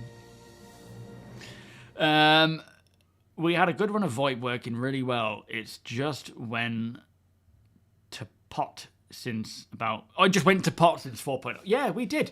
They got it working really, really well, didn't they? What's that, Tiger Bill? What do we disagree with? Oh, as in wanting to use Discord. You much prefer Discord, do you? I mean, at the moment, it's a lot more consistent. And, yeah, you don't run problems of it just breaking as such. But essentially, if everyone was on VoIP and no one was using third party, it would be so much better. Right now, I think you have to actively go in and actually turn on VoIP to get it working in the first place. It doesn't just come on as default. And also, sometimes you have to reallocate your microphone. That might be after a Windows update. You didn't even know there was VoIP until someone rightfully shouted at me to get clear of the trading terminal. It's like, oh, sorry. You used to pipe old-timey music through VoIP while working on a reclaimer for immersion. Austin, welcome. Quick question for AMD GPU users. Is the holographic mini-map radar on ship fuzzy for anyone else? That might be... I don't think it's to do with the GPU. That might be more to do with... Are you running Vulkan or are you running DX11? I don't think it's a GPU thing, but I could be wrong. Yeah, they can't switch on mic or camera by default in the EU. Which is right. I get it. But there definitely needs to be notification of... that it's a possibility, right? So using DX11, Vulkan crashes on boot. Has anyone else noticed the holographic mini-map radar fuzzy? What ship is it? It could be a ship-specific bug. It could be a number of things, to be fair. But I don't think it's related to what GPU you're using. I honestly don't think so. Bobby, how you doing? Oh, it is a DLSS thing. But if you're using AMD, then you won't be using DLSS, will you? You'll be using FSR, I assume. Or TSR, or whatever the CIG version is. The Constellation and the C1. Are you running upscaling? It's a difficult one. If someone can help Austin there, please do so. It's beyond my capability of understanding in that kind of thing. Yes, the Banu guy, Wikello, the new mission giver. He is one of the biggest updates in 4.1. Also, he is a face that will speak to you over the comms. No longer will it just be, here's your MobiGlass mission, just a bunch of script and text. It is going to be literally on your comm, on your helmet, I assume, but on your ship as well, where you can go and get missions, and he'll update you as time goes on. There's, I think, 4 or 3 locations in 4.0 where you can go to his sort of trade emporium. Some really cool stuff dotted around. Like, that's how I see my hangar being one day, with all these random things dotted around. That's what I want it to be like. But yeah, he seems to be a... You know, I've been sort of requesting these mission givers where they're just very basic generic NPCs, say at Astor's clearing, saying, can you go and get me 5 Heart of the Woods, and I'll pay you for it, or I'll trade you something for it, just to kind of keep that open-ended gameplay going. This is that, but on a much grander scale. Not to say that we won't get that kind of aspect of character, because it does mention in the patch notes, in the monthly report, that that's a character archetype. So we will see more people like that. But he's a Banu. He's the first actual alien that we have in the PU, aside from, I think, we did once have the Vanduul, didn't we, in ships. We didn't have them as physical, visual people. But he's the first alien, and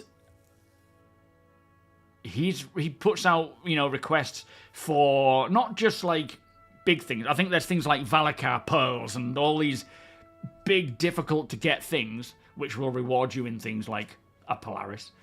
But also, he wants smaller things, like this item and some food, and he will give you something small for it, like he's a crafter. So he will trade things. He's a crafter and a trader, and he'll make things for you, he'll trade things. I guess it'll be pretty unique items that you can only get from him by doing this sort of stuff, which, again, adds that stuff into the loot world. Furco, welcome, by the way. So, being able to clutter our ships and our hangars with items, trade these items with other players. Love it to bits. And I can't wait. He'll even comment on your ship design. Oh, nice. I love it. Alakai, how you doing, by the way? The Banu Merchantman, it's got... No, I honestly don't think it's got anything to do with the BMM. It won't have any impact on the BMM. Alt Guild, welcome. 2 of my cutters are named Vengabus and Mystery Machine. What should the third one be called? Ooh.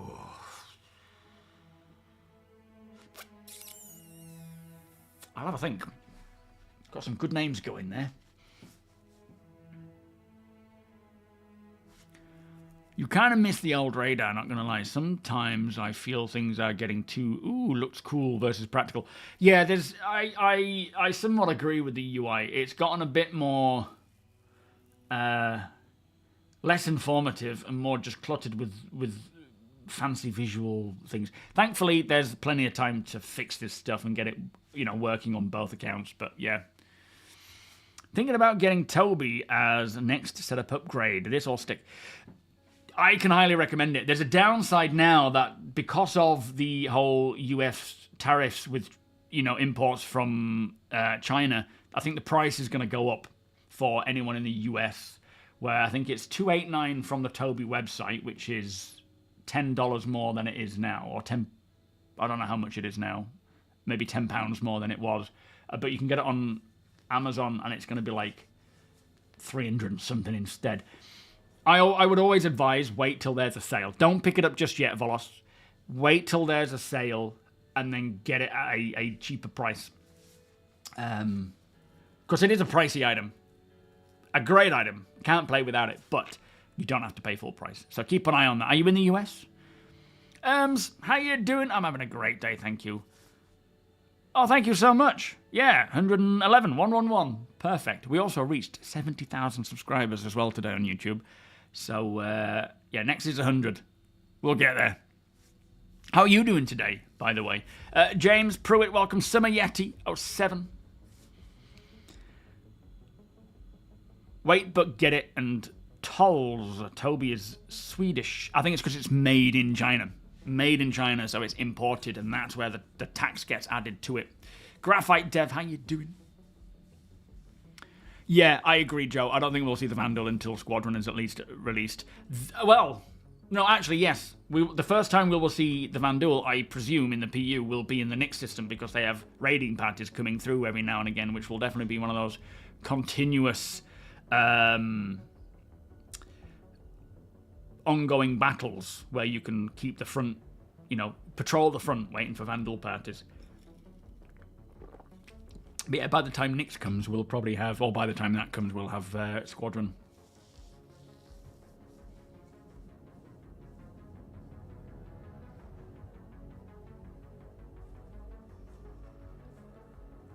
Oh, guys, I'm not keeping up with chat at all. I'm sorry if I've missed anything. I'm also tired, as I said earlier in the show, so my ability to read at speed. TOBII is the thing that you think is a gimmick until you try it once and you can never play without it. Yeah, even if you get a new game, you'll get bummed it doesn't support TOBII. Yeah, the amount of times I'm playing something like Kingdom Come. I'm walking around in Kingdom Come, just walking, because you know how much I like to walk everywhere. And I'm going like this, and I'm like, okay, yeah, it doesn't work. Oh, it's so embarrassing, but yeah. You got second-hand TOBII for $200. Is that from the website? Yeah, they do refurbished TOBIIs, by the way. You can get refurbished TOBIIs. I don't know if they ever go on, like, sale, but you can still get, I think, 5% off using my link anyway. Plus, it does give me a kickback as well, which is appreciated. But yeah, if you don't want to pay the full price or, the discounted price for a brand new one, you can go for the refurbished ones. Lib, welcome. What was the instability? I don't know. Thank you for the love, by the way.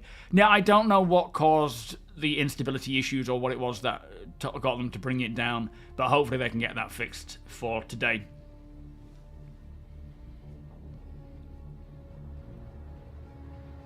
The company's bad to the customers, is it? Has anyone had a bad experience with TOBII in terms of customer experience? I'm assuming you have, Ryan. What happened?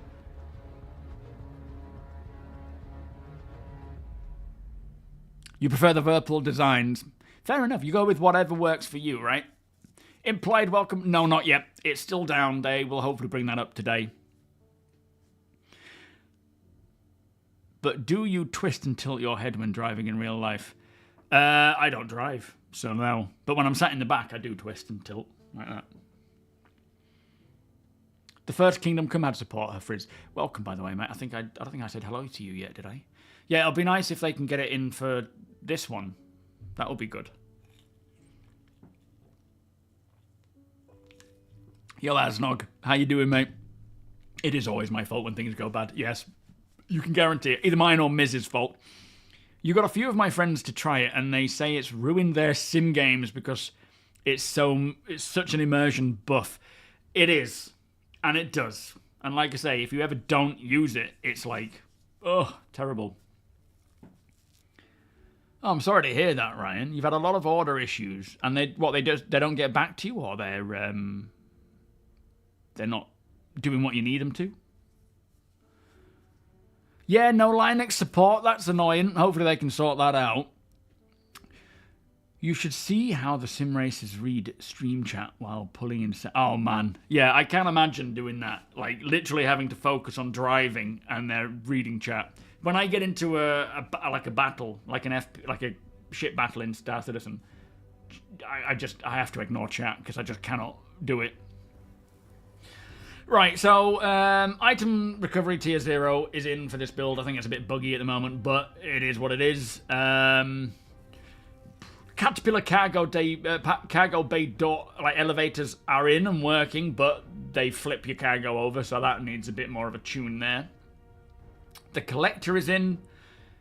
Can't wait to see what this guy is like. There's also, I'm not going to divulge into the leaks and so forth, but there is a lot of missions, new missions. In fact, one of the new features with 4.1 that is not ready for testing is additional mission updates for meshing. So there's a lot of the old missions that they're redoing for the meshing environment. So they have to take a lot of them down because they're not optimized for server meshing. They're redoing them. They're going to bring them back out. So we should get a few more missions coming in. Whether we see A lot of these other ones, like the science-based missions with hunting and gathering and crafting and all this kind of thing, probably not for 4.1, but there's still potential for a lot of new missions to come in, which would be very nice. There is also quite a few of these Hathor locations in Stanton with the ground base and the orbital laser, which looks to open a cave when you activate it. So that's an interesting... I don't know what leads to that. And then Pyro's getting some new locations as well. So there's a lot of content coming in with this build. And that's all we know of right now, right? We don't know of any more because it hasn't been... Oops, sorry about that. It hasn't been highlighted on the patch notes or anything. But yeah, there's a lot to it. So hopefully alongside all of this playability and bug fixing and so forth that they continue to do, it will just keep scaling and getting better with content as well. Oh, message of the day. Thank you, Deacon. We are currently putting together a new 4.1 build for a potential PTU release to Wave 1 later today. The goal is to open up to all backers by Friday. Tonight's build will have further collector and event updates, new ships in the PU shops, size 0 mining lasers, rock mining bags in shops. Oh, very nice. So, yeah, Wave 1 today. By the end of the week, they're hopefully going to get it out for everybody so that we can all start testing it. But yeah, more collector and event. So collector being Wikalo, this Banu. He's the collector, or AKA the collector. More stuff from him. Thank you, Sandman, for pinning that, mate. More event updates with this whole Hathor thing. Like I think the missions are go to these locations, retrieve the cargo that is being held by these gangs in these locations, and deliver them. Also, new ships to the Persistent Universe shops. I'm not sure what is missing, but that's good news. And then the size 0 mining lasers. We know there was 4 of them. I assume including the one that is default, with all the various things for mining the different minerals. And rock mining bags, which I don't know if there's going to be various trade-offs to them, but this is pretty cool, being able to take the box off of the back, swap it out with a new one. Yo, Wild Hawk, how you doing? It's getting better and better. There's still a lot of bugs and issues. 32 should be enough. It was enough for me, but I upgraded to 64 just because I stream and do stuff, so that benefits me. But yeah, you should be good with 32. Yeah, 402 is in a pretty decent state. Not perfect, there's still problems, but it's in a pretty decent state. And it should just keep getting better. Bones, thank you, my friend. Lightsaber, welcome. Yeah, I think it will stop the suffocation of the... Oh, sorry, what's that? What will stop the suffocation of this project? You just want my salvage contracts to give me something other than arrows. I always suggest just salvaging organically. Don't take missions, just go and find them out in the berth and get it. Speak, welcome. For the Caterpillar, would be good if there were 2... Yes, I think that's what their intention is, and they didn't really think past the whole blump, which is a bit daft. But yeah, I think the intention is it'll go up and then wait, and then you can do that. The center crossing notch on the VKB is definitely the biggest negative. Thought mine were broken, couldn't believe it was intentional. Do you mean having that notch? You can probably take that out, can't you? By opening it up and swapping out the cam, or swapping out the internals a little bit. Is that possible? If CIG wants a boatload more money, they will do the PvE PU option. Well, they don't want a boatload more money. They just want to build the best game ever. There is a downside to being PvE only, and that will water down the main PU. And I don't think they will do that. I think they will just stick to the one thing. They may have offline servers that have no impact, but I honestly don't think they will. I could be wrong. We'll see where it goes.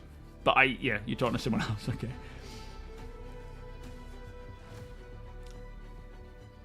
Yeah, so you can remove the center dent to swap cams.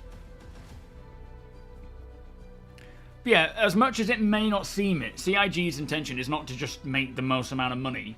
They're just trying to build the best game possible with Zero restrictions. They won't do what makes them the most money. They'll do what is going to make the best game, which is also why it is taking so long. Lee W, how you doing? Yeah, a lot of people would certainly want PvE only servers, but I don't know. Yeah, I don't see it happening personally. Mackie Mus, how you doing? Colo, welcome. 07. Solegs, welcome. How you doing today? That won't stop us from throwing money in their faces like the Futurama meme. No, absolutely. Absolutely. You watch the Squadron 42 trailers. Will its super overloaded cast of A-list actors, and honestly, it makes me think the game is going to seriously disappoint. Oh, I feel very differently about that. No, from what I've seen of Squadron, which is the same as anyone else, I'm really excited for it. It's not going to be for everybody, though. A lot of people aren't too bothered about single-player games, of course. But no, I'm very excited for it. I don't think it'll disappoint in the slightest. Yeah, I've seen so much of the vehicle concept team interview. I haven't seen it all yet, though, unfortunately. I was away this weekend, and I haven't had time to catch up with it. Kitten Pixel, welcome. It was due to instability, apparently. Not sure why, but yeah, it's coming back up today, all being well. Wave 1, and then open to all potentially by the end of the week if all goes well. Morph put out a poll this morning, and 64% of people are in favour of Tier 0 gear recovery. 15 don't like it. Spectrum is also 60-40 in the reaction, so this is definitely a vocal minority. Yeah, at the end of the day, Tiers, to me, it's like, I would rather it not be in at all and just go and wait for Tier 1. But there's a lot of people who appreciate it, so it's going to benefit them. It's a small negative, really, in terms of not being able to loot stuff. But it's Tier 0. So to me, it's like, I'm not going to spend too much time thinking about it, because it'll move on to Tier 1 whenever it's ready, right? So, yeah. It is what it is. Alley Cat, how you doing? Welcome. To me, the A-listers show more that CIG are more concerned about getting name recognition. Well, no, I think you're just looking too deeply into it. I think they're just good actors that will help sell the actual, storyline really well. It's not that, we've got all these great names and the game is gonna suck. To me, it's just a cool project, and the fact that they've got all these people in it is cool as well. Calpin, thank you for the 28 months. Beers and Paddy, please. Welcome. Oh no, you can talk about the ones that are in concept. You're not spoiling them. I've seen what they're working on. I saw updates on that as I was away, but yeah, by all means, talk about them.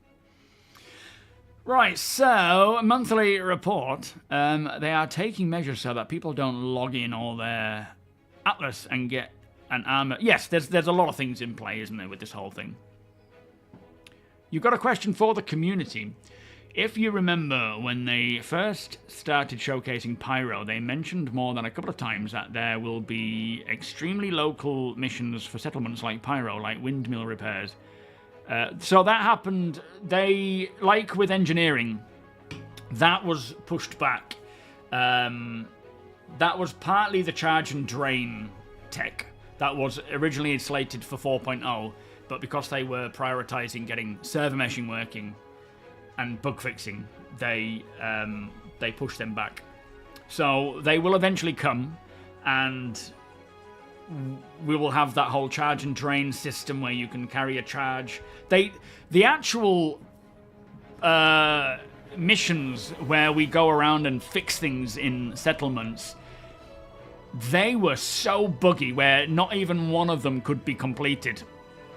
And I really enjoyed them. I was really desperate to get that to work, but it just never worked, where you go and fix a pipe and replace something, like a relay. So they took them out. I guess it just needed a lot more work to get fixed. It might be to do with server meshing. I can't remember what they said. But yeah, that should come back, I'm hoping, with 4.1, with this new mission update. If they can get that fixed for this, if that's what the, the new missions coming back in again, or the old missions being sorted with the new meshing configuration, that would be good. But then there's a charge and drain where you can carry a charge in your MOBIGlass and put power to a different machine that has lost power. But also the more sort of fixed, like replacing components. We need engineering for that to work in an environment as it would in a ship. So they're all still in the works. And to be fair, the fact they're on the 1.0 release list, but those are the sorts of cards that will be moved forwards first. Like if you look at that list in 1.0, not all of that is coming in 1.0. A lot of it's coming earlier, as and when it's ready for whatever patch is available when it's ready, be that 4.1, 4.2, 4.2.1, you know. So yeah, they're still working on them, so hopefully they can get them in soon, because I really liked them. I enjoyed them a lot, but yeah, they didn't last long. They were broke, they never worked, and they took them out again. Bright Valley, how you doing? Welcome. Carlos, welcome. The actors did their work more than 8 years ago. Gary Oldman did not have his Oscar at the time, so they were much cheaper. Well, there is that, but at the end of the day, I couldn't care less how much an actor costs to do this. I like the fact that they have those people in. Yes, it probably cost them money to do so. As we know with Henry Cavill, he actually approached Chris and said, I want to be in your game. But of course, there was a lot of money that will be spent on the actors, regardless of, you know, whether they had Oscars and whatnot. He's still an A-list actor, is Gary Oldman, and he always has been. So money will be spent on that, and I'm glad that they did.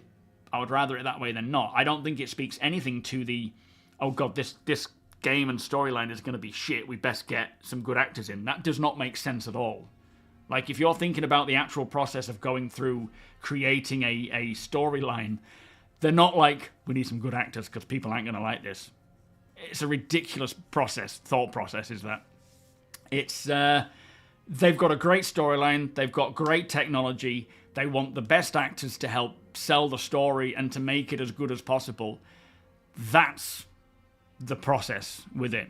And I don't think it's going to disappoint. I'm sure some people won't like it, but to me, from what I've seen, it's going to be a great single-player campaign to onboard people into the PU and let people know that there's a PU, right? That's one of the biggest things. Yo, DJ, how you doing? I'd rather have good, experienced actors. Yeah, exactly. There's so much crap on TV now because the actors are just... It feels like... I was watching Snatch series, which I didn't even realise existed. This is a bad example. This is a good example of what I'm trying to say. You know, Lock, Stock, Snatch, great films, Guy Ritchie films. They did a series which I didn't realise was 2017, 2018, and it obviously got cancelled. Watching that, it was as if these actors were doing some, like, acting school performance. They were just not good. And I've just literally binged... there's no point to what I'm saying here, by the way. I just binged Shogun. My brother said when we were camping he started watching Shogun, so I was like, oh, check that out then. Flipping heck. If you haven't seen it, one of the best, like already instantly one of the best series that I've ever watched. There's only one season, and I've literally watched one after the other. Wow. Amazing series. So, yeah. Again, no point in relation. Just good actors, I guess. But, yeah, it was hardcore. Oh. Some touch-and-go moments for me there. Astro Otter, how you doing? Yeah, thank you, mate. Bolt is working on and just kicked a hotfix build. Oh, really? For 4.0.2 Live Hybrid to help with social chats. We'll update in the Hotfix Central if I have good news on this later today. Thank you so much, Astro. That's good news about social stuff. There you go. Yeah, the greatest tutorial for Star Citizen ever will Squadron 42. That was what it'll be. You love Shogun. It was awesome. Wish they had more. There will be more, I'm sure. I'm sure that, you know, that was just season 1. There will be season 2. I just like to binge these things, which is unfortunate. Recap. 07, welcome. Wackish, welcome. Yeah, I'm on board with this vision. That's the point, isn't it? I'm here for that. They just need meaningful consequences for PvP. No need to split the community. No, and at the end of the day... Oh, thank you, Cosmo. Yeah, much appreciated, mate. In terms of the whole Tier 0 stuff and whatnot, like with anything, we get something in, it might work, it might not, there are trade-offs to it, it'll change. There's no point in arguing with each other. There's no point in you know, go into Spectrum and starting a rant. It makes no difference. Just go with the flow. Leave feedback, by all means, provide feedback. But these things have changed. Like, Tier 0 is going to be a speck of dust in the grand scheme of Star Citizen. It is just a temporary thing. Gideon, how you doing? Well, I mean, I would say I'm part Scotsman, you know, just saying. Yeah, I never actually saw the original series. I didn't even know it existed until my brother mentioned it. But yeah, pretty cool. Oh, Andor Season 2, nice.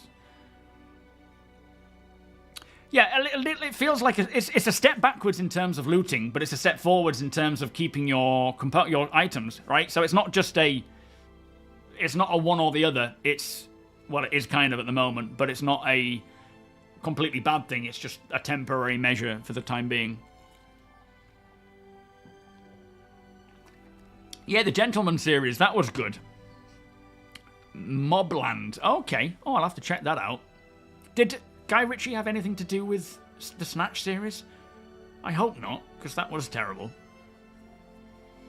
Surgical Shotty, how you doing? Hopefully it's not something that is... It's not. Well, yeah, sorry, for years. Yeah, true. Hopefully it'll get updated to Tier 1 pretty quick. Which would I pick for the Kruger Light Fight concept design? I would pick... I have had a look at these. Hang on. The Light Fighter. That's pretty cool, but it looks like a bit of a Hoover with a handle here. That looks too much like the Merlin, I think. Maybe that one. That's getting too big. That one's kind of nice. I don't know which way it's supposed to fly, though. I'm assuming these are guns and they're thrusters. But yeah, I like that one, actually. No, I like that. Oh, I don't know. I don't flipping know. That's too hard. Oh, hang on. I didn't even actually show you what I was looking at there. I put that on the wrong one. So what I was saying is that one looks like a Hoover with a handle here. That one I like, but it looks like it should be flying that way versus that way. That looks too much like the normal one. These look too... That looks too big. That looks... Oh, pardon me. That looks cool, but it doesn't look like it's Kruger. That looks more like an anvil ship. That's kind of weird. It looks like one of those land speed record holders. I would say that one, personally. That one or that one. A or B. They're all pretty awesome. Yeah, they are. Algernon, welcome. Right, let's get to this monthly report. Yeah, the Ron Weasley one. He was not involved. Good. Because that was a terrible show. Did you start watching that one? That was just like... It just felt like they were at acting school. Reading off lines. It was terrible. Not all of them. But yeah, not good. What do I think about the Pioneer stuff they showed? What was the Pioneer... I haven't seen it, Colo. I haven't seen it, mate. Sorry, I haven't gotten through it yet. Yeah, don't bother watching it, Sam. It's terrible.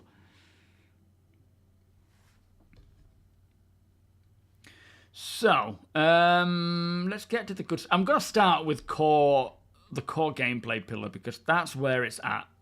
Let me have a wee first.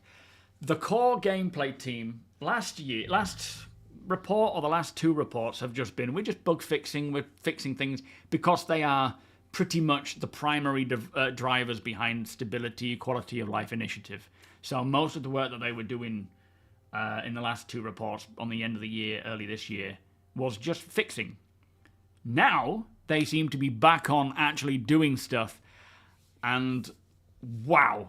Like, this video is already like 40 minutes. It's unedited yet, so the audio's unedited, so it'll be under 40 minutes, but man, it's big. Let me go have a pee, and then we'll be back. We'll go through this bit.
Just use a Lux bottle. Yeah, Vulcan's not quite ready yet. Hopefully it'll roll out sometime this year more, but yeah, there's other priorities, I think, at the moment. Yo, Grimwraith, how you doing? Stella Fortuna.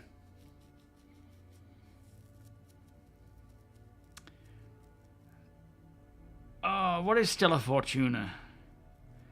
When does that... I can't remember. I can't even remember what it's about now. Right, so... the core gameplay team, they supported upcoming content with smaller features to assist in the creation of missions, sandbox gameplay, and storytelling. They also concluded many of their 2025 planning talks that will ensure that the team correctly balances the need for bug fixing, quality of life updates, content support, and feature development. Now, I really hope that they can pull this off, because they've got a lot of stuff to do and to deal with. And if they can get a lot of the stuff that they're working on now out the door, while also fixing things, maintaining things, providing quality of life, then we will be in for a win. Do you know if they are going to support FSR? I think FSR... Is it FSR they already support? So we have DLSS, FSR, and TSR, don't we? Is it St. Paddy's Day? Then it'll be March 17th, around that date. Lady Space Patrol, how you doing? Welcome. Apollo, yeah, we haven't heard much from that yet, have we? Is it next Monday? Right, thank you, guys. Rulin, welcome. Now, for misfires, so this is kind of like, some people like it, some people hate it. The team implemented minor misfires for rapid-fire FPS weapons, including a setting that allows the designers to control the duration of the delay until the weapon continues shooting. I'm not really sure what that's supposed to say. The general cooldowns were added for minor and major misfires to control how much time must pass after a misfire before another of the same severity can happen. Again, with this misfire stuff, if you're not maintaining your weapons and your items and tools, then they will misfire and degrade quickly. If you leave them out in the dirt, if you leave them out in the environment, they'll degrade quickly, and you will need to maintain them. If it's not going to be like constant work, and it isn't going to be a case of they'll just constantly misfire, but it does give more sense of ownership to every item you have, rather than what most games do where they're just all throwaway items, right? Yo, Matthias, you've heard dynamic weather is coming in a 4.1.x patch. Where have you heard that? At this time, I don't think we have a definitive answer as to when it's happening. But I wouldn't be surprised. In this patch, in this monthly report, the R&D team do not speak about dynamic weather, which for the last however long, maybe a year or a bit, they've always spoken about it. So to me, it sounds like a good chunk of the work for dynamic weather is done. A lot more planets and moons have, or more moons have got dynamic weather. Like, is it Aberdeen, maybe Daymar? So they are definitely at the point where rolling out dynamic weather may be possible, but that's just sort of visually. I don't know what's left back-end wise to make that work, but yeah, hopefully. I really hope we can get it soon. So they support, FSR2, DLSS2, and their own TSR. Yeah, so they do already support it.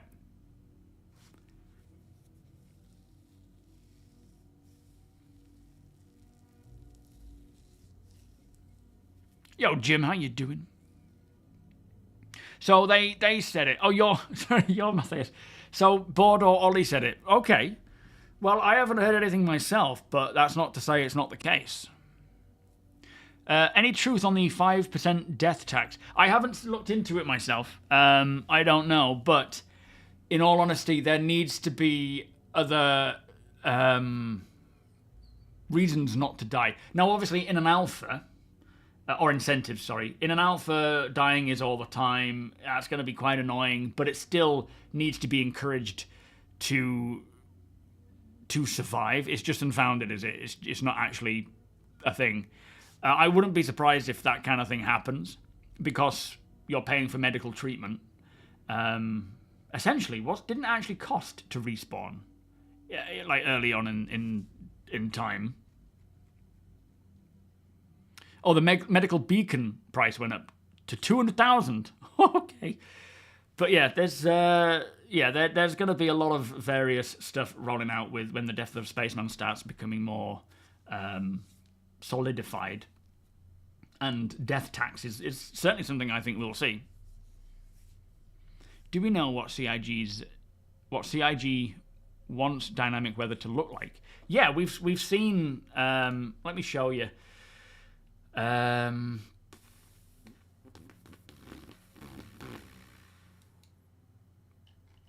no, I've broken it now. It doesn't want to work. Let me pull it up on a different screen because that one just seems to fail. I don't know why. We saw, I don't know if you've seen it from CitizenCon, there was a snippet of kind of how it will function, how you will see clouds rolling, like dynamic clouds moving based on the atmospherics and realistically forming clouds, and they will turn into various weather fronts. Where was it? CitizenCon. It was Brave New Worlds. Here we go. So let me just plop that there. I'll pause that. Put this one to here. Yo, Skulls, how you doing? Is it worth buying the Polaris? Well, it's a lot of money, and there will be ways to earn it in-game or buy it in-game without having to spend any real cash. It is a beast of a ship, and if you've got the money and you enjoy the kind of multi-crew gameplay that can offer, then by all means. But personally, I would prefer to earn it in-game.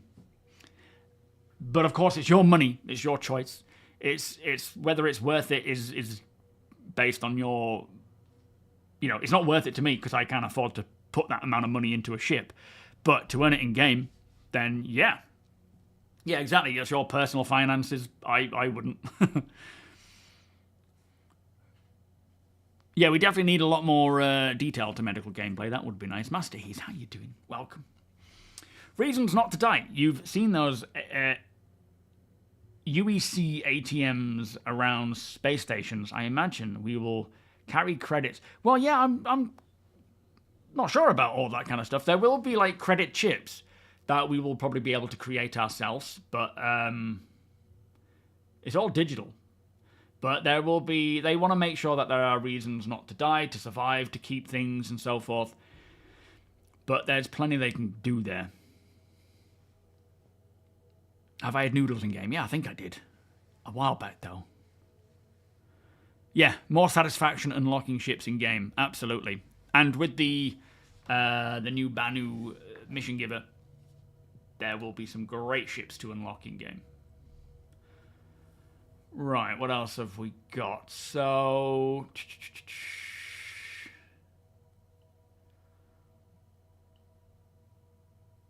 Overheat animations were added or improved for some vault weapons, while integrated code changes were added to unblock downstream dependencies.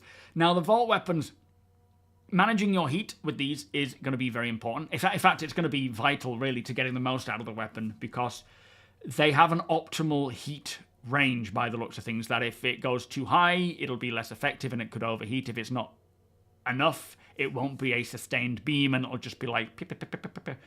So, but obviously, Vault, that's a weapon that manages heat. Other weapons manage heat in various ways. Components will. That's where the coolant will come in from coolers.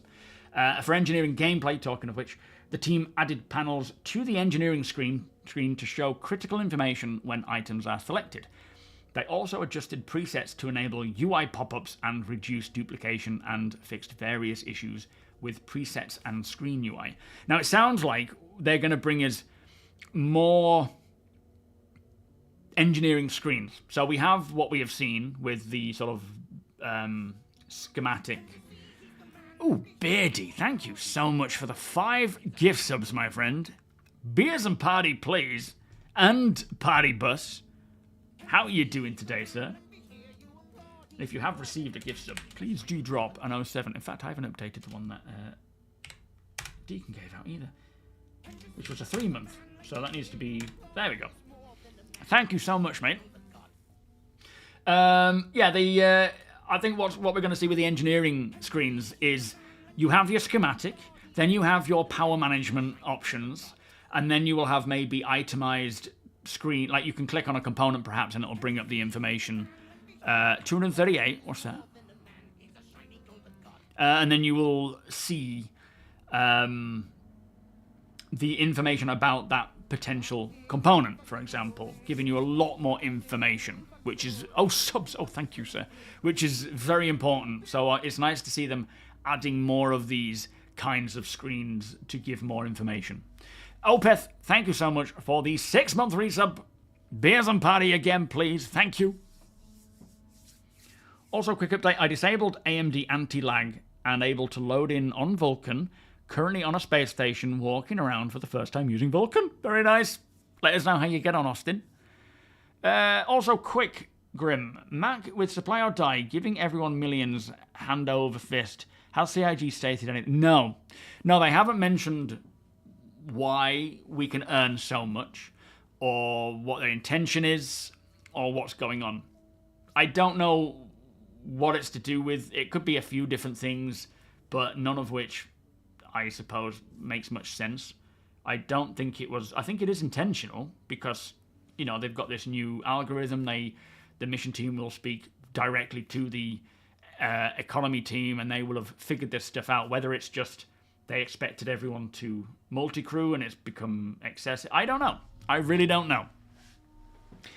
But it is odd that we're all able to earn hundreds of millions. It seems very strange.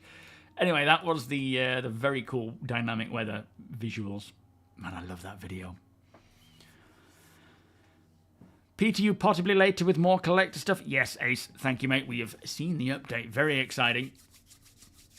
Anyway, there was also improvements made to the resource network debug tool and item port localization setup to prevent errors. Various player-facing issues causing the resource network to not behave as players expect were fixed, while the coolant effectiveness calculations for items was updated. So coolant, as we know, coolers, they will distribute coolant through the pipes, through the engineering system that will essentially keep items cool. So they're using calculations to make sure that that makes sense. Also, when it comes to engineering, as we have said, with this whole skill-based game, I think it's important that things like the resource network, engineering, it needs to be logical, or have a logical approach, where those who might be new to the game can sort of instinctively understand what could be happening and what's going on. So I'm hoping that they will take time to make sure that that is as it should happen, and, you know, we're not being like, is this a bug? Is this meant to happen? I'm sure it'll happen at some point, but you know what I mean. Progress was made on base building. Don't get too excited, though. With the devs identifying and fixing various bugs, particularly in the client-server flow, plus a validation for buildings placed on land claims began and localization strings were implemented. So this is more the back-end intricacies for base building. It's not necessarily talking about the actual fundamentals of how you go about building, the UI, the structures. It is about the back-end information where it knows where you're placing things and you know, communicates that back and forth to the system. Obviously vital for that mechanic to work, but it's a part of the process. Now, whether we see anything base building this year, I don't think we're going to see anything that we can do ourselves, base building, but we should certainly follow along its development in some regards. The money could still be story related. We might find out that our gangs might not be so legit after all, especially if they are hacking Stanton to get their funds for war. It could be. It must be intentional, right? It must be intentional. Yes, Joe, it's down at the moment. So I'm intrigued as to why. Part of my ignorance, I can now find an RSI Polaris when look through my ship on the platform. That just means that they have given one to us for free for testing, which will be removed later. Or does it mean do you own one, Skulls? if you own one and you bought one, then it's obviously yours. Yeah, it could be a loaner if you've bought something else. They could give you access to that as a loaner for the time being until the actual ship comes in. It could be a mistake. I can't imagine it would be a bit of a big mistake, but yeah. I don't know, actually. What big ships do you own? Damage, thank you so much for the 3-month resub. Beers and party plates, thank you so much. The Ironclad for 4.1, no. That's more likely going to be IAE. Or an Invictus, more likely IAE, I'd say. So you didn't buy a Polaris, and bought another huge ship. Could be that one. Could be that one. Most likely, anyway. Going into quantum mode is ripped all PIBs from my engine. PIBs? Figured it out. 500 kilometers. Oh dear, that doesn't sound good, whatever PIBs are. Nagara, how you doing? Welcome. Yeah, DefenseCon is likely when we'll see that one. Do you think they will let us create a Banu? Do you mean as a character for us to play as now? Specifically, we will be playing as humans. That's not to say there won't be a single-player campaign like Squadron, but, you know, you play as an alien race. Whether in the future they find a way to let us play as an alien, they have specified that we won't. But, you know, things change. So I wouldn't rule it out forever, but, yeah, at this time, there is no no plans for us to play as an alien race. Kraken, there you go. Yeah, that'll be the one. So you'll have it because you own a Kraken.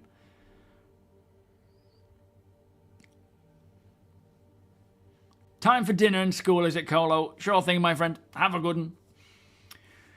With what we know about the upcoming star systems, what system are you most excited for? I'm really looking forward to Castra with Sherman looking so beautiful. Personally, I can't wait to see what Terra looks like because it is such a monumental system, and I've always pictured myself living on a little farm on the outskirts just watching the ships come and go while I sit there growing crops. But I am also... Is Rachel downloading something? What's going on here? I'm also really excited to see Nyx because... Hang on, let's just go with... Because of the raiding parties of the Vanduul, I feel like that's going to be very cool gameplay. Go into the, you know, where the location where these Vanduul clans are coming in every now and again, and just fighting them off and looting their gear.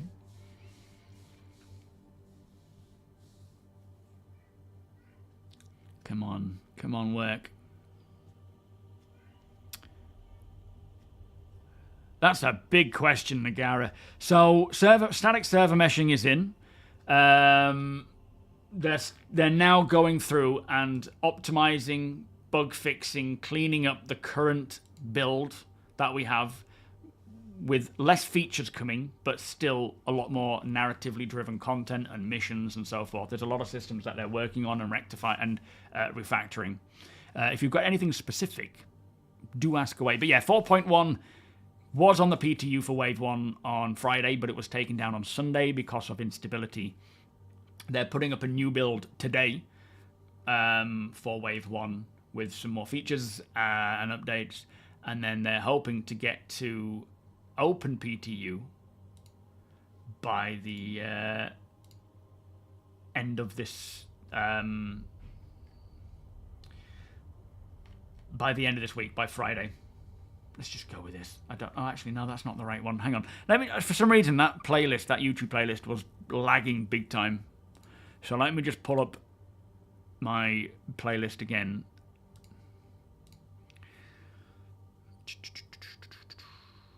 Where am I looking? Content. But thank you for the 70,000 subscribers, by the way. That is pretty amazing. Pretty darn amazing. Shuffle and skip. There we are. Let's go with that one because, yeah, that previous one was just balling up. I don't know what was going on. Completely legal crops. Yeah, absolutely.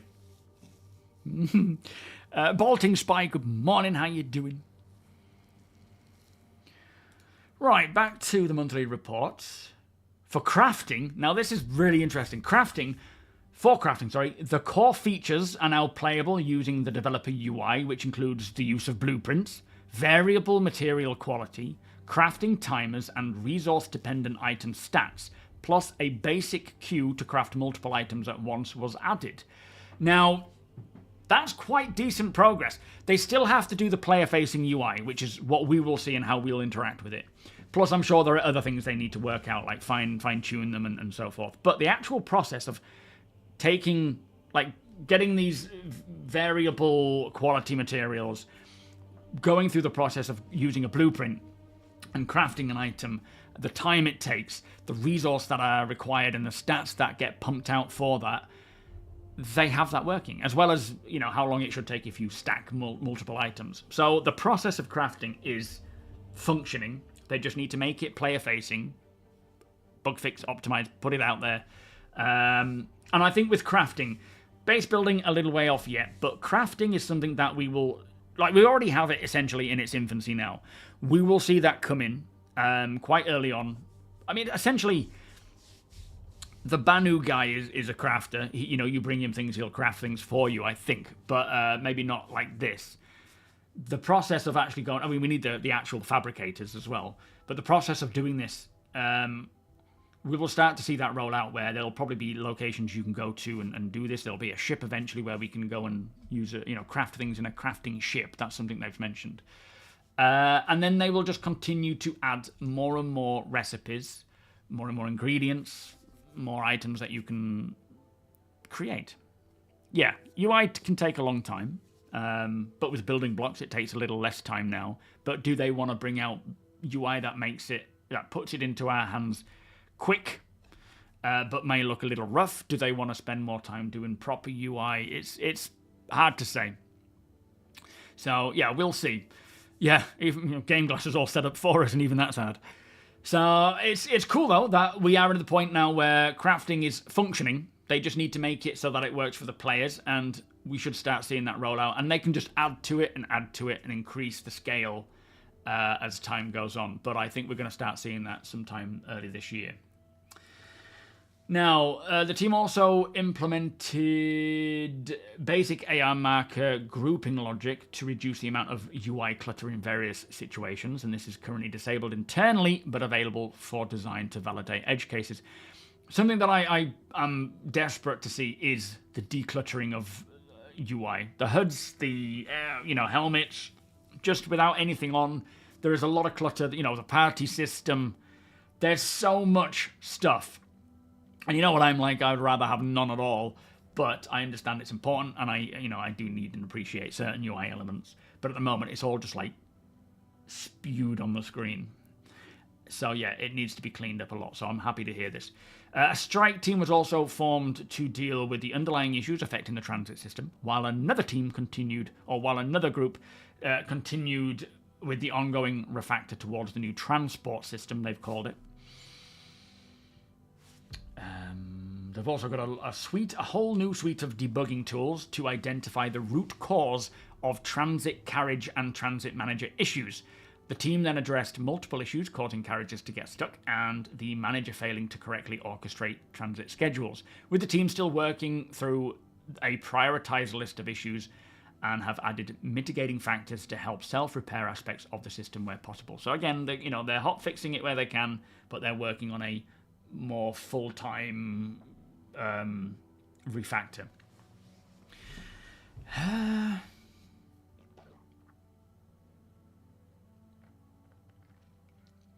For flight. Here we go. There's a lot of stuff for flight. We'll get to this in a sec. Yeah, the star map. There's so much that, when we saw the new star map, it was obviously very exciting. Thank you, Damage. What's it about, mate? The most exciting thing for me was being able to place a waypoint and then return to it, which never came out, unfortunately. But hopefully we're not too far off from getting that, because that'll be a big win.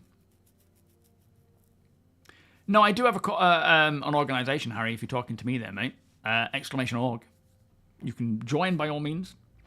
I wish they'd switch to images rather than letting us know the name of every turret and outpost. Yes, that's another big part of the whole clutter. You go to a location, you get all these names and ident numbers of turrets. None of that is necessary. By all means, expose that via the radar and scanning, but yeah, it doesn't need to be up permanently. There's so much out of control UI that the mind is just like, I can't see a thing.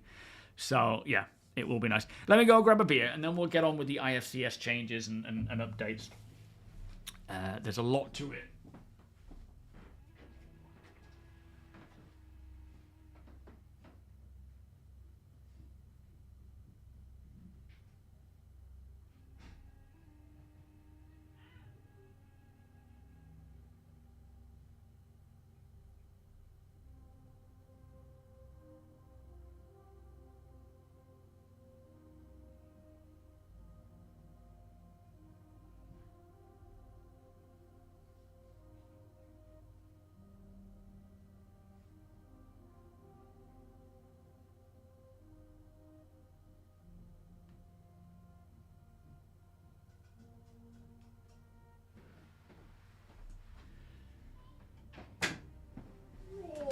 Oops, ouch. I sat on the chair arm. That wasn't a good idea. Now, the flight team continued the initiative to improve the flight model and IFCS, the Intelligent Flight Control System. That's kind of like your traction control, stability stuff on a car. With the team saying... Bear with me. That's better. Just ran up the stairs. This will include many mechanical, balancing, and visual changes to improve the overall feel of flight. These will not immediately be implemented for the next Star Citizen release, but experimented with and iterated on internally until we feel they are ready for feedback. Star Citizen has a lot going on. Me and my friends are planning to buy the game next year when a lot is fixed. Hopefully the game will be in a good position. Do you know what? That's the best thing to do. I mean, by next year, they will have spent this year, if not the foreseeable, bug fixing and bringing everything up to a good place, while also continuing to add features and things. But this time next year, it should be in a much better state. And if you're wanting to avoid bugs and whatnot, then yeah, wait until they've got a good chunk of them. There's always going to be bugs while it's in an alpha. That's just the nature of the beast. But they should be a lot less than what we are dealing with now. Not to mention the core tech should be in and finalized by next year, hopefully, with dynamic meshing. So that is a very sensible way to approach it, Ngara. And you're not alone. Like as Sandman says there, there's a lot of people who are waiting, and like a lot of people follow the project and they've been following it since the beginning, but they don't play. Like the alpha is, playing the alpha is a choice. Oh man, I've just rolled over my headphone thing. And should be played when it's fun, and if it's not fun, you should stop playing, right? It's just the way it goes. Fate, welcome. Yeah, check back every now and again on streams, check videos, see what the current state is.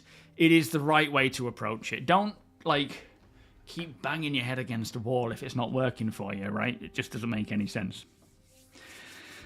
Right. Are you off, Solomon? Sure thing, my friend. Have a great time. I hope it works well for you. Yeah, plenty of good games out there, absolutely. Yeah, there is a big difference between fun and frustrating. What would be a good feature would be allowing the ship to open the ship doors and unlock ports directly from your MOBIGlass. As in while you're walking around without... Yeah, that would be quite handy. Not even MOBIGlass, but from a ship panel that you can access anywhere. But yeah, that would be nice. Thank you, Damage. Yeah, I haven't... Are you asking me to read it, mate? Okay. Thank you. Thank you, sir. Unfortunately, I'm not streaming tomorrow, but we could do something. Yo, Turmoil. Well, hopefully not. That was a bug. It was a bug that we lost them. Also, they have added looted components and items to the long-term persistence now, which is good. But yeah, it wasn't intended that we lost all that stuff. To avoid atmospheric flight so as not to learn bad habits for when they figure flight out. Oh, sorry, you're avoiding atmospheric flight. Yeah, fair. At the end of the day, it's tuned to a certain degree, isn't it, to kind of feel how you would expect them to feel, but we don't have, like, the ability to use control surfaces for doing various maneuvers, so yeah, absolutely. There's no reason why you should be spending a lot of time practicing that stuff. Now... Oh, the Gladius in 4.1 appears to have control surfaces. I don't know if they're functioning as it's intended, but I don't know if any other ships have them. Has anyone else noticed any of the ships with control surfaces in 4.1? You're just at Lawville. Had to check before I maybe buy attritions. If we kept losing ship parts, I wasn't going to customize anymore. No, absolutely. Yeah, understandable. But I would not be shocked if components are reset when engineering is added. Well, there is that.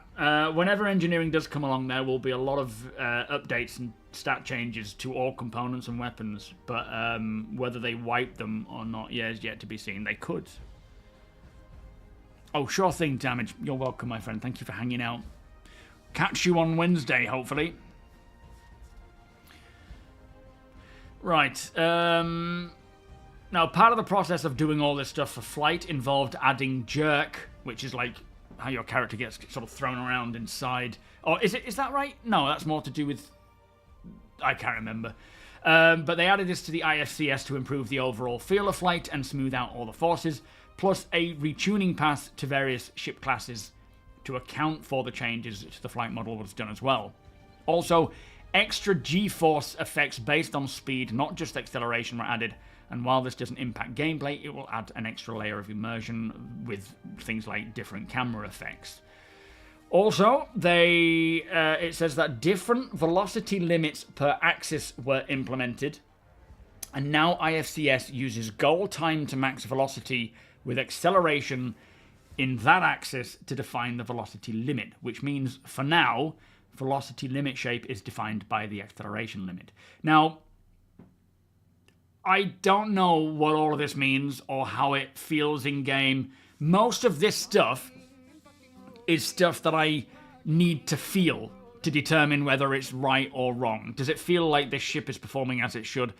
I can't tell based on what it says here on a piece of paper, right? It doesn't make any sense to me. Baron, thank you so much for the 8-month resub. Beers and Paddy, good afternoon. But also the fact that it says, for now, it says... the velocity limit shape being defined by the acceleration limit for now tells me that that's more of a temporary thing until it gets further tuned. So yeah. I do not know whether this is good stuff, bad stuff, how it's going to translate, but ultimately they don't want any ship to not work or function properly. It still needs to remain somewhat realistic to expectations, but still be possible to fly. And the cutter will get controllable surfaces. All ships will, to some degree. Some of them will probably have additional things added to them to do that. But yeah, they will all have their ability to maneuver in atmosphere, but obviously some will be way better than others. It also says the variable velocity limits per power assignment were added, and now assigning different power changes the acceleration in terms of max velocity. So I guess with the power management, if you're removing points on your engines, that will impact your velocity negatively. If you add them, it'll improve it. Or the acceleration, and in turn, max velocity. And then finally, for flight changes, a core IFCS toggle was added to allow pilots to turn off various assists and fly fully decoupled, with this being used to experiment with a heavily stripped back version of the IFCS system. So this, I actually like the sound of this. When I play Gran Turismo, this is a bad example, but when I play Gran Turismo, I turn off all the UI, I turn off traction control, even on, well, not every ship, but even on, some of these super powerful cars, and I try to manage my brake and accelerator properly, and I can get much better track times than I could when I had traction control on, limiting my amount of power. So this is kind of a similar thing. A lot of people who are really good dogfighters go into coupled mode or decoupled mode because they have full control of their ship, whereas, you know, if you are remaining in coupled mode, you are limited in certain things because your IFCS tries to keep you on a fly-by-wire approach. Having this option where you can completely turn off a lot of these assists should open up the possibility for those who really want to get good at flying their ship, the ability to do so. Yes, it'll be hard to start with, but you should be able to then properly learn about all the different attributes and trade-offs that your ship is capable of, you know, the different acceleration points and velocities and so forth. So yeah, really excited for this. Wonko, how you doing? Happy March 10th day to all who celebrate. I celebrate it, yeah. On planet in space, you can miss by millions of kilometers when dropping out of quantum. Yeah, you can. There will be dropping pins in the map and saving location coordinates. Eventually, they talked about it at CitizenCon when they... Yeah, who are we talking to here? Oh, can you pinpoint that? Yeah, so they showed this up at CitizenCon a few years back where you can just drop a pin and then it will be forever there for you to go back to. But at this time, the only way of doing that is internal spaces. So you can drop a pin and it'll route you internally, like at a landing zone or space station, for how to find that location. But we can't do that out in the open or in the middle of space. That's still yet to come. You've been flying decoupled primarily. Yeah, there's a lot more skill involved with it, but you can get a lot more out of your ship. And that will still be the case. And that's where I tend to learn, but not until things are more finalized, of course. Riku, how you doing? Welcome. Oh, Mario Day, I see. I did wonder why you put it in that font kind of thing. Asimlock, welcome. Is this Mario Day? I had no idea. I know, call myself SuperBrother. Oh no, sorry. I'm sorry. I've let us all down. Most importantly, let myself down. It'll be very interesting to see how decoupled works with low altitude, like actual atmospheric flight, because essentially you can kill all engines and just glide with your control surfaces, right? There's so much changing there. Can't wait for it. But as I say, I'm holding off learning all things about ship flight, both atmospheric, space flight, coupled, decoupled, until things are more finalized, because I don't want to have to keep relearning. I mean, that goes for everything. As we've said before, you can spend as much time as you want learning every aspect of Star Citizen, and then the next patch it's all changed. Now, moving on to the radar and scanning features. There is so much cool stuff going on. Work included enabling delta signature markers when detected. Now, a delta signature, from what we understand, is like smaller signatures for like switching from nav mode to SEM and vice versa. It'll kick out this little delta signature that something is happening, like someone's doing something somewhere. And it'll be a way of knowing if, like, for example, if you're chasing someone down and you get a big sudden burst of a delta signature, and then I guess, is it IR or EM kicking in? Yeah, EM, I think. It'll tell you that they're moving over to nav mode and you need to get them quick before they jump. So that's, you know, giving us information. Close Encounters, how you doing? You love my content, thank you so much. The most informative about new stuff coming up or happening in the burst. Thank you so much, Close Encounters. And I appreciate you hanging out with us.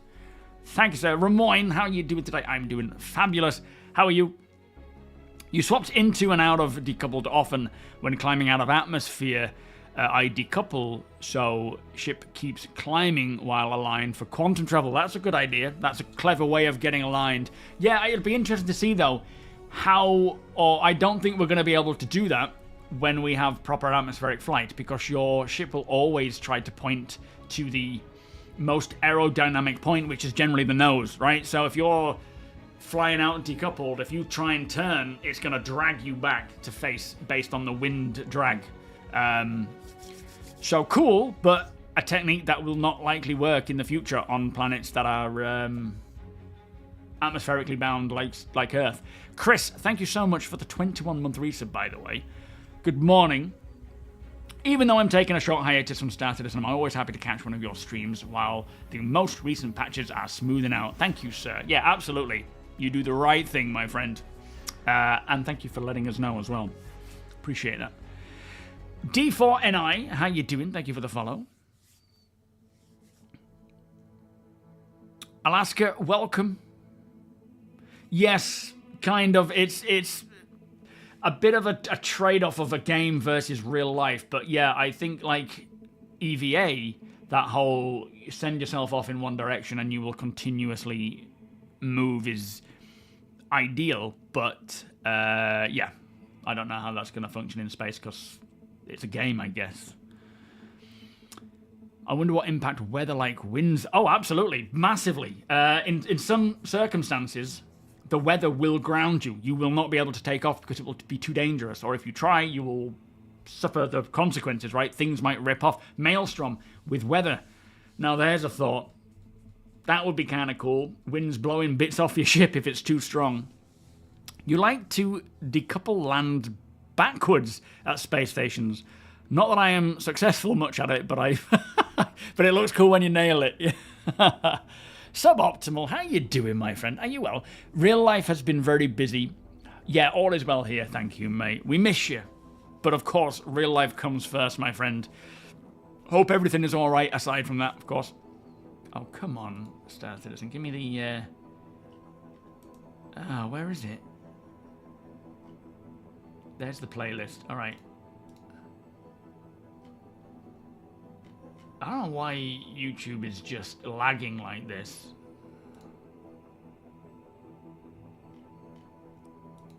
It's very strange. Yeah, getting pushed by that windstorm. Oh, on Clio. Well, when we saw that demonstration of it happening in at CitizenCon, where they were struggling to take off because the wind was pushing them, it's going to be a very real thing. And one of the main factors into going in on the ground rather than taking an aircraft, right? Right now we can go wee, wee, and just bunny hop anywhere you want to. Eventually, weather is going to be one of the biggest driving forces in needing to go in on foot and such. What ship do I think will be put into the game next? I don't really know what is in the works all that much at this time.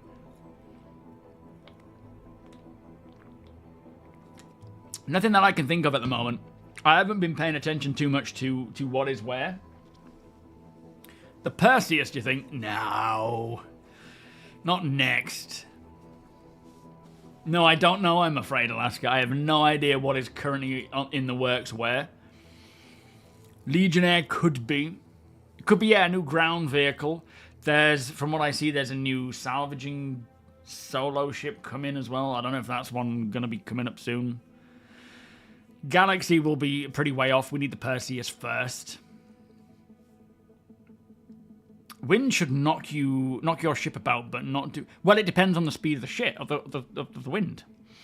We're basing it on general winds that we know in the real world.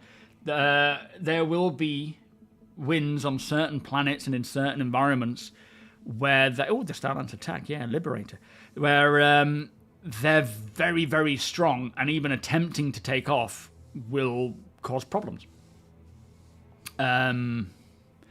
So Quantum Boost hasn't been pushed to 1.0 sub. All of these 1.0 features that you see in the list, they're not all coming with 1.0. They're gonna be moved over to whatever patch is bringing, is coming out when that feature is ready. So there's a lot of features on that whole 1.0 list that is just, when it's ready, it'll move over to like 4.3 or 4.4 or whatever. So yeah, it'll come eventually. Yo, Gollum, how you doing? My best guess would be Paladin or Perseus. They both reuse parts of the previous release ships. Yeah, true. Riku, how you doing?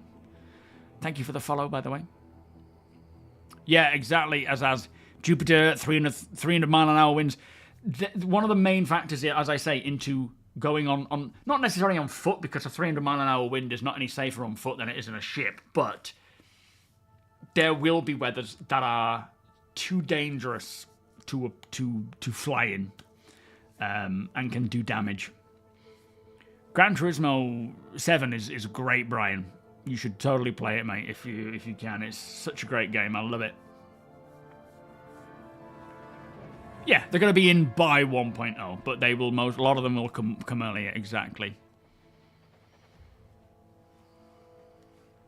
Everything listed in 1.0 column on the roadmap is stuff coming before 1.0. CIG did a shit job of making that clear. Well, unfortunately, it was clear to me when I read it, but at the same time, if you're looking at the roadmap and the 1.0 column, you're just seeing the features in a 1.0 column, and based on the previous roadmaps, you're going to assume that that is just all coming at that point. There is probably a better way to present that information. I don't know what that is, but I looked at it, read it, and understood it. So, you know, some responsibility has to be on the reader, of course. Sure thing, Angara. Have a good day, my friend. I'll catch you next time. Yeah, they could pre 1.0. That's a good call. Right, anyway, let's keep on going. Yeah, signatures. So progress was made on a handheld radar jammer, as well as exposing more options to change the visuals for highlighting detected contacts. So a jammer that you hold in your hand, a device you hold in your hand that you will be able to use to jam the radar. Now, they have said that there is a lot of FPS gadgets that they want to bring in, right? The conventional stuff that we see in the real world, sci-fi things. There is going to be so many different things, or some that require batteries. These sorts of tools and devices are going to be so much fun to use. And yeah, handheld radar jammer. Hopefully we can have like a jammer of communications as well. So like if you're in an environment with NPCs using radios, which they do talk about how an NPC would maybe radio for assistance. A bit like how you saw in games like Metal Gear Solid, where if you intercepted that radio, if you stopped them from calling, no one would come, right? That kind of nuance needs to happen in Star Citizen. So if we could have a comms jammer where no one can call for help, that would be kind of cool. Needs a bit of balancing, though. Oh, my ears are hurting.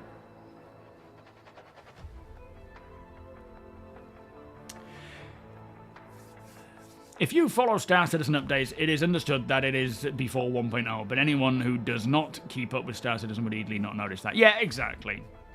But then on the same token, how many of those people are actually going to the roadmap to see what's there, beyond just looking at the webpage or watching someone on YouTube? You know, there's a lot of variation to how much and how little people check things, but understandably, there are better ways to present this information, as is always with Cloud Imperium. A lot of the time, just dodgy communications make it a bit murky. Skulls, thank you so much for the follow, and Deacon, thank you for gifting a 3-month gift sub to Skulls. Beers and party, please, and party bus. Thank you so much. That's very kind of you, my friend. Yeah, motion trackers. Well, there will be, I think as part of the FPS radar, we may see something like motion being tracked. I know decibels will be something, but yeah, even heart rate thing or heart monitor, detections. That would be kind of cool. How far out do you think the armor dressed for success stuff will come, Brian? Probably soon. That's the best Star Citizen answer there is. We do talk about that soon, actually. They're still going through tech debt or art debt with the Starware stuff while working on other armors. But I think we're going to start seeing that roll out, maybe with 4.0 in terms of certain armors coming or certain things. Maybe not 4.1, sorry, but there's a lot of aspects to Starware. So whether or not it's going to come incrementally or all at once is yet to be seen. But the idea of armor having specific use cases, I think a lot of that, they need things like the signature system to be updated, because stealth armor will be mitigating signatures, and the FPS radars and scanners need to be a thing because you're going to be on foot when you're detecting these people. So I think it's more a case of there's other systems that might need to be in place for it to really make proper sense. But things like radars and scanners are not that far off, according to this. Holy moly, Skulls! You poked a bear there, Deacon. I think you poked a bear there. Skulls, thank you so much for the 20 gift subs. You crazy person, welcome. I appreciate you big time. Party Bus, you know what to do. Thank you so much. That is very kind of you. That is a lot of subs. A humble thank you back. Yeah, right. No, I appreciate that, mate. Thank you so much for the support. Really appreciate it.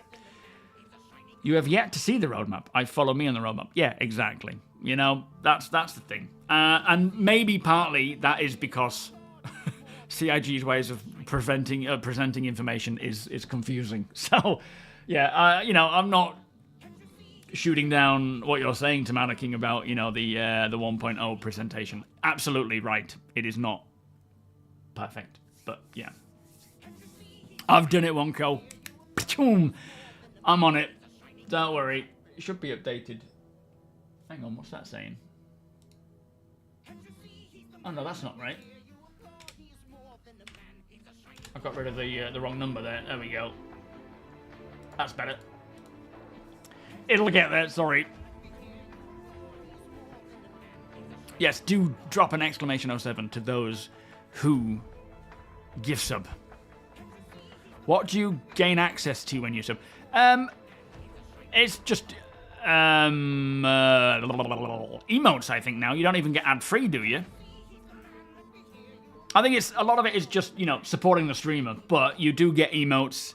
Beyond that, you know, you get a funky badge, Discord access, which doesn't really mean anything at the moment because it is just what it is.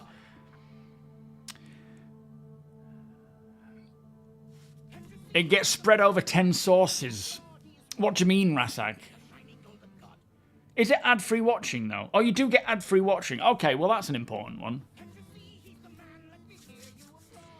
If they are working on a scanner jammer for FPS pings, I feel the ping system for FPS is coming close, if not done already. Yes, absolutely. A lot of this stuff, like I feel there's obviously a lot of factors to the radars and scanners. They need to make sure, as we will read, that every single item that needs to give off a signature gives off a signature and a description as to what that is. That all needs to be written up and included into game. It isn't a small thing. It also touches many aspects of the game, like ships and vehicles, components, items, engineering, exploration. You know, there's so many mechanics that are on hold while we wait for this update, like bounty hunting and exploration. So it's a huge aspect. It's also, you know, like getting bespoke scanners for each ship type.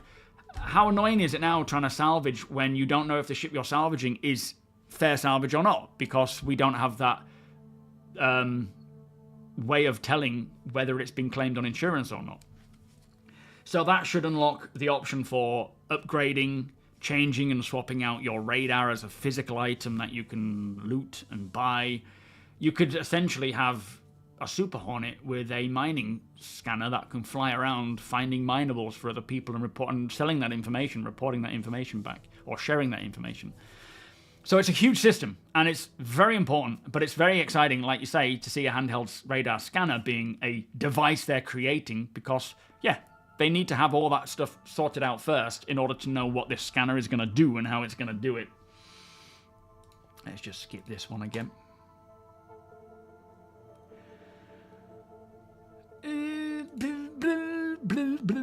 Anyway, core gameplay began work to allow vehicle interior components to be detectable and started a minor refactor for how nearby influencing signatures are handled. Now, again, what is very cool about the engineering system and about the whole scanners and radars is that it is a fully systemic system. Each component gives off EMIR at varying levels, at varying times, based on what it's doing and whether it's functioning properly or not. And yes, I will do end speak. Remind me on there if you can, mate, and I'll do so, or an admin will do. Oh, sorry, Rat. Yeah, there's a lot of different posts and all over the place with different information, trying to collate it into one. I get it. But yeah, when it comes to the skill of being like a radar operator, from what I can see in terms of the depth they're going to, an item can be off in the distance. You can't see it physically, but you're getting the signature of it. And you might be able to determine what that is based on its unique signature. And you might be able to tell maybe what ship it is or what component it could be versus a different component. Maybe that's a bit too extreme. But being experienced and skilled as someone using a scanner and a radar and reading signatures is probably going to be something that we see people excel at somewhat rarely, but being an important role that will make such a big difference. Did I not press play on that? Sorry, guys. You're sitting there looking at a dark screen. So the whole system is very important. Each component will emit its own signature based on what's happening, and that will then be what you see when you scan a ship, is what signatures are being put out there. Is the plan to make the radar or a scanner into a component, maybe combined? Yeah, to a degree, I believe. I think the overall system is currently planned as like kind of one unit, but I can see them separating it because a radar is well, no, I think it will be likely. I don't know. I think it will be like you have a radar, you have a scanner, because they do function differently, and they do have a different role per ship type. So yeah, I would think so. But I don't know for sure. Yeah, it seems like it's going to make sense that way, doesn't it? But yeah, wearing clothes over an undersuit, that's also part of the Starware stuff. The armor itself will determine exactly what protection you get, or what trade-offs you get. Like a stealth suit, which it is mentioned in this video that there's something about 2 stealth suits being made. They're going to obviously they're going to give out very little signatures at all when it comes to radars and scanners for FPS. The noise that they create are going to be heavily reduced compared to wearing like a metallic armor that clangs and clunks. But at the same time, there will be a trade-off where damage mitigation will be very minimal. You won't be able to take a lot of shots without being killed or incapacitated. So there's a lot to this Starware. It also includes that whole being able to combine armor and clothing and multiple different possibilities there. Physical cloth simulation as well. That's another thing. Yeah, radars, they do exist, yeah.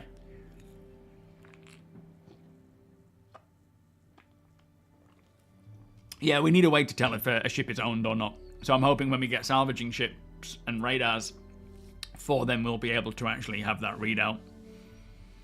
And they mention the bounty hunger suit having good scanning but giving off a lot of noise. Yes.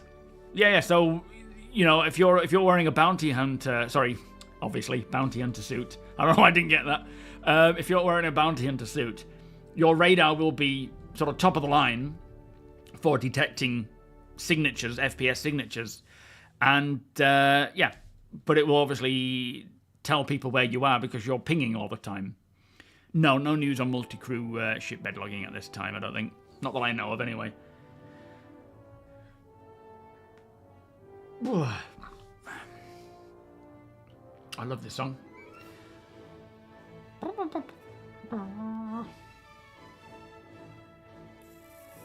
Maelstrom movement constraints progressed, which will allow the devs to limit how far broken off pieces can move. Nothing more on Maelstrom, and I think this is just referring to when you destroy something. For the sake of game versus reality, if you destroy something in space, obviously that explosion will cause the debris to just go woomph forever. in whatever direction it's going in as it hits something else. So, in a game where performance is necessary and they don't want all that clutter just disappearing off into the world forever, there needs to be a bit more limitation to that, so it'll just snap off and probably move out a little bit and remain there. But look as natural as possible. But yeah, that's the only thing about Maelstrom that is mentioned in this. So, hopefully that's a good sign that things are coming along. But yeah, we don't know. Oh yeah, they've said fishing, but they did say also most likely post 1.0, unfortunately.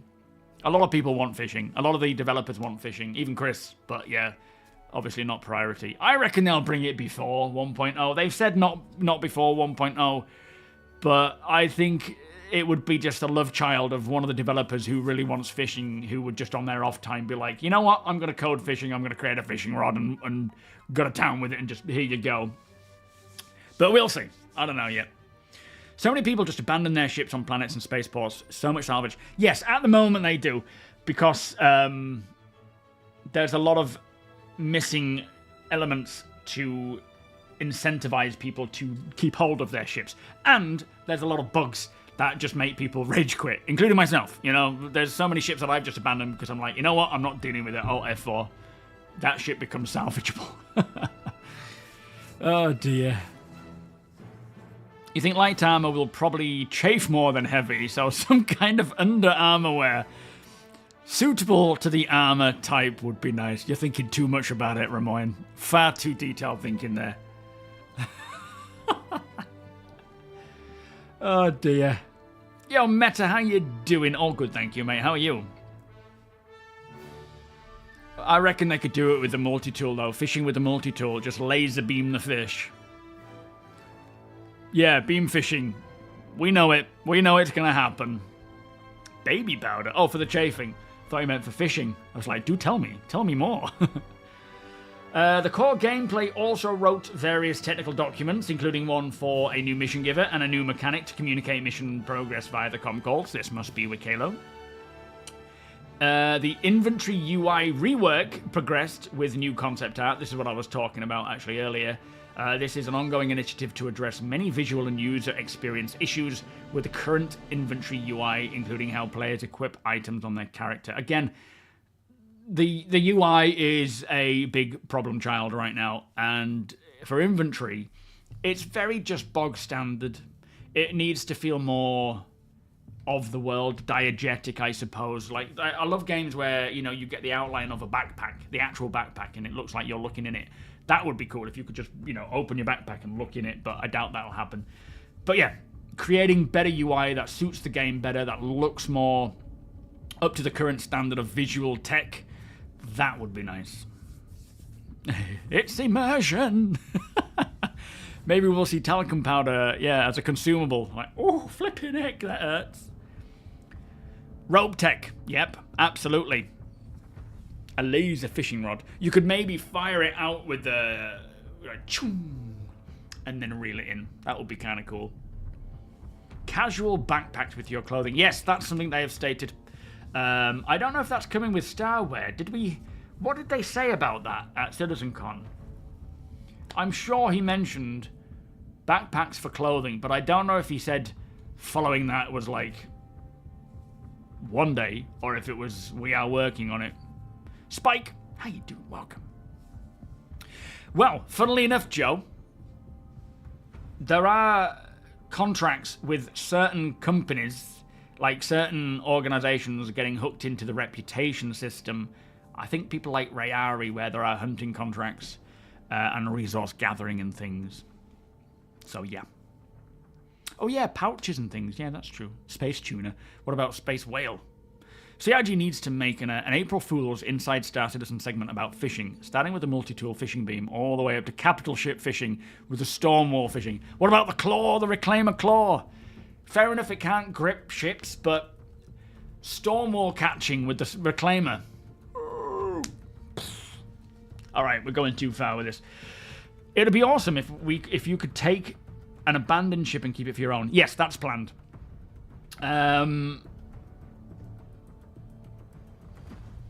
I remember reading something about this recently, and I can't think where it was.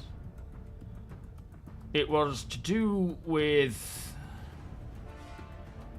Oh, it was something to do with insurance. Was there something recently posted about insurance and warranties? But the idea being that you will be able to claim a ship for yourself and pay to get it your own, as such. But the same will go for... it's to do with insurance and warranties and things that we had a recent update on. But yeah, the idea being is that if you're a pirate, you'll be able to take it and pay to get rid of that information that it's someone else's. If you are a legitimate player, you'll be able to take it and sort of claim it as your own. That is something that we will see eventually. Those backpacks should be light only with limited space. Yes, absolutely. If fashion is coming to Star Citizen... It's already here, Ramoyne. Fashion is already here in Star Citizen. Are we going to see players wearing clothing and gear according to their incoming game? Do you mean, like, as in players wearing... Well, yes, a lot of it might be based on just what they can afford to buy in-game. But NPCs especially will be... a lot of their style or their, it will be based on the economic wealth of a location. And they have said as well that the plan is for how the economy works is that as an environment, if it starts suffering economically for whatever reason, you will see that portrayed in the verse in a social aspect as well, with vagrants moving in, other people moving out, crime going up, dodgy-looking characters hanging around, that kind of thing. Yeah, we've been doing in-game fashion for years. Bad News Baron, how's BNB getting on? Is he still streaming? When obtaining ships that way is a huge increase in distortion weapon sales. Yeah. Let's not destroy the ship. Anyway, getting back to it.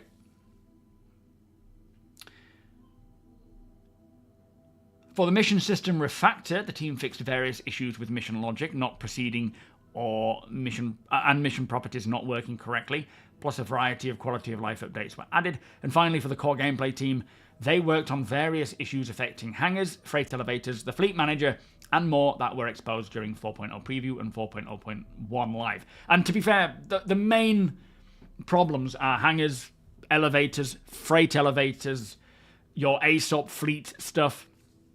That is what their priority is. So, of course, a lot of us are dealing with that stuff, myself included.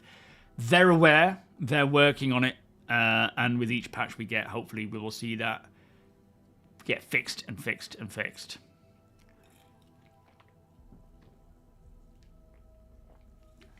Yeah, that's true, as Deacon says. Eventually you will have to sort of swap out of your suit into, not necessarily casual clothes, but you will still need to take your helmet off, for example, because you will be using oxygen from the suit, which is a finite thing. Oxygen will be a thing in a suit that is sealed, and if you're walking around breathing it, it'll get used. But saying that, they did say that when you enter atmosphere, it can automatically replenish it. But yeah, certain suits, I don't know about like certain suits killing you if you go into a normal environment. I can't imagine so. What are you thinking of there? He's not streaming full-time but wants to return. Oh, okay. In-game fashion will totally be a thing. Imagine people sending CIG design files for in-game clothing. Hopefully if we can get like modding, then we could see that come along as well. But yeah, fashion is already a thing. We have very many different fashion styles for each location. High fashion, worker fashion, all that kind of stuff. You got the Hurston security clothing. Yeah, you play pretend, dressing up as a security member, just walking around. Everything all right here? Yeah, carry on, carry on. I hope they adjust the armistice according to allow for live capture and restraint of bounties. The armistice at this time artificially restricts you from drawing a weapon and hurting people. The intention is for the armistice to still exist, but it won't stop you physically from drawing a weapon, shooting and capturing and restraining.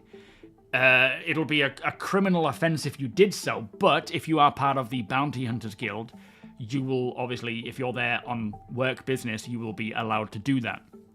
But yeah, these armistice, they only artificially restrict us right now because they don't have other systems in place.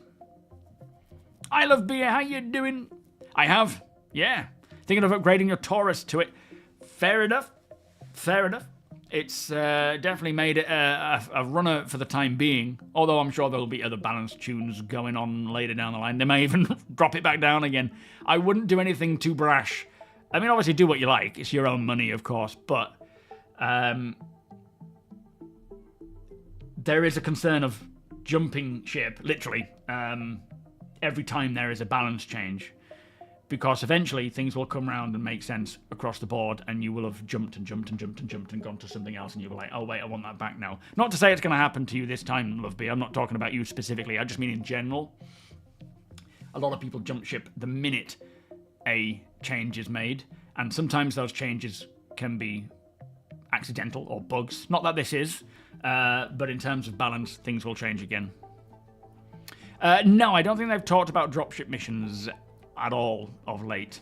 It would be cool to get some though, outside of just, you know, a player needing a dropship, like with these Hathor missions. That would be kind of cool, having a dropship come in and drop people off.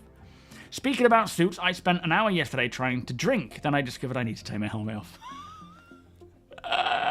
Yeah, we've all been there. Maybe not for an hour, but we've all been there. You predict that normal clothes will be needed to visit cities. Well, yeah, there might be no space suits allowed in certain areas. That's a good call. But also, NPCs will react to you accordingly based on what you're wearing. Some of them, obviously more than others, some of them might just make comments about you, but certain mission givers might be like, I'm not serving you, you look like scum, and that kind of thing. Like with Hurston. Well, I don't know if... You might be right there, Deacon, about a suit made for 300 degrees Celsius walking around in normal temperatures is going to be like melting you.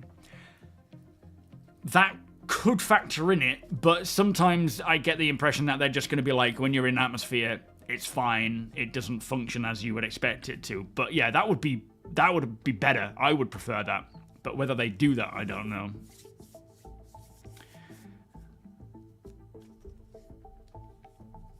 If you're in SEM, your salvage is a weapon. You are.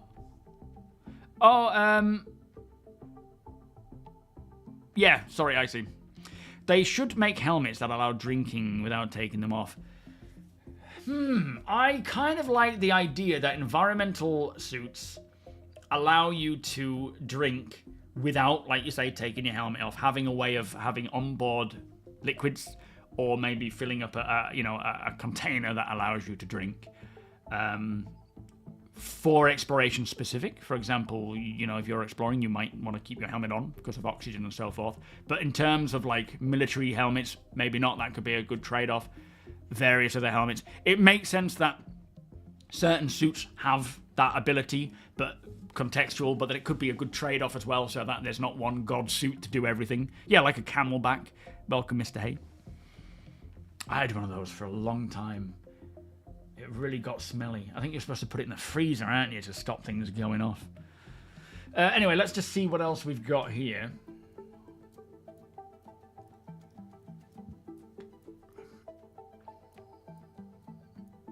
Let's go up past the core gameplay team. Man, they have so much stuff going on. So, character art. They kicked off a new creature.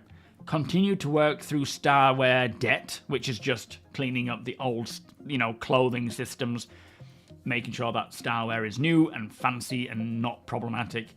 They also progressed with 2 new stealth armors. The concept art team explored ideas for in-game rewards and new armors. I can't wait to see more in-game rewards. It feels like this Wakilo guy, or Wikalo, whatever the Banu guy is called, is going to be just that. Not rewarding us with credits, more items of unique origin that he's created that you can only get from him.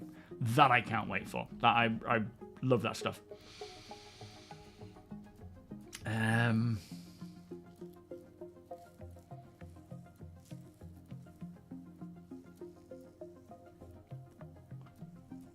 Let's go with AI next, I think. What time are we on? We're all right. CIG needs to add more drugs that we can use with more benefits.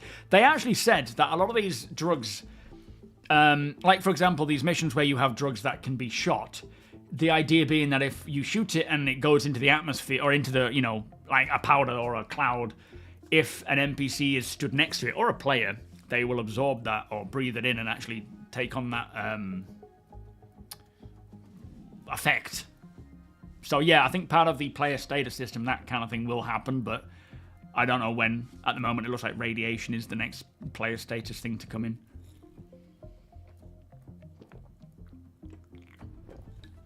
Yeah, and speak.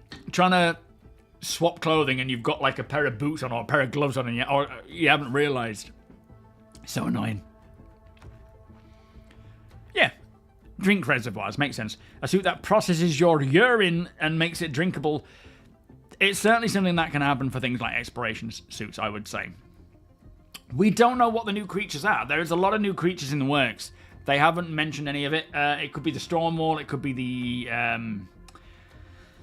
Microtech Yeti. I think there is a lot coming that will be rolling out over time. Yeah, I mean, I get the impression 4.1 will bring the Sandworm, just based on what Wakalo is asking for. But it could be a point patch.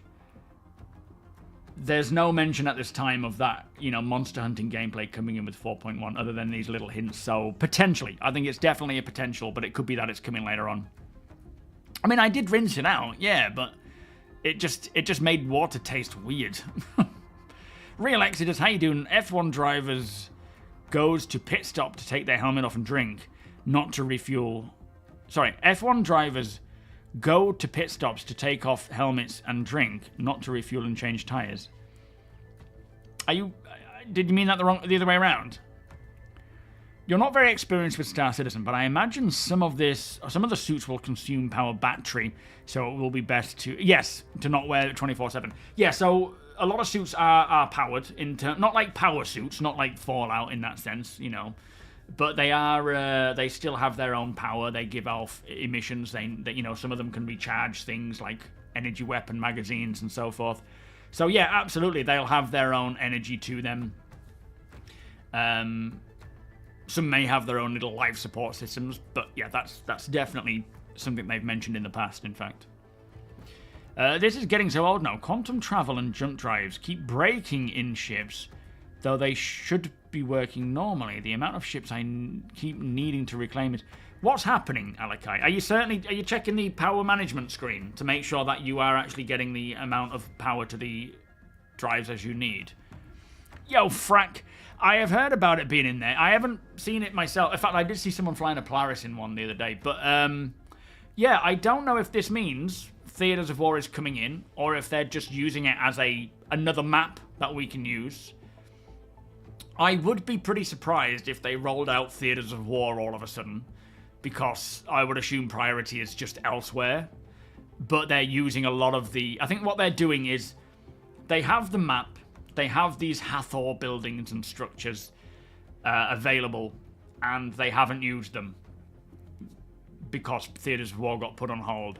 So what they're doing now is just putting this stuff out. Oh, okay, it was a joke. That's all right, Real. That's all right, mate. I thought that was the case.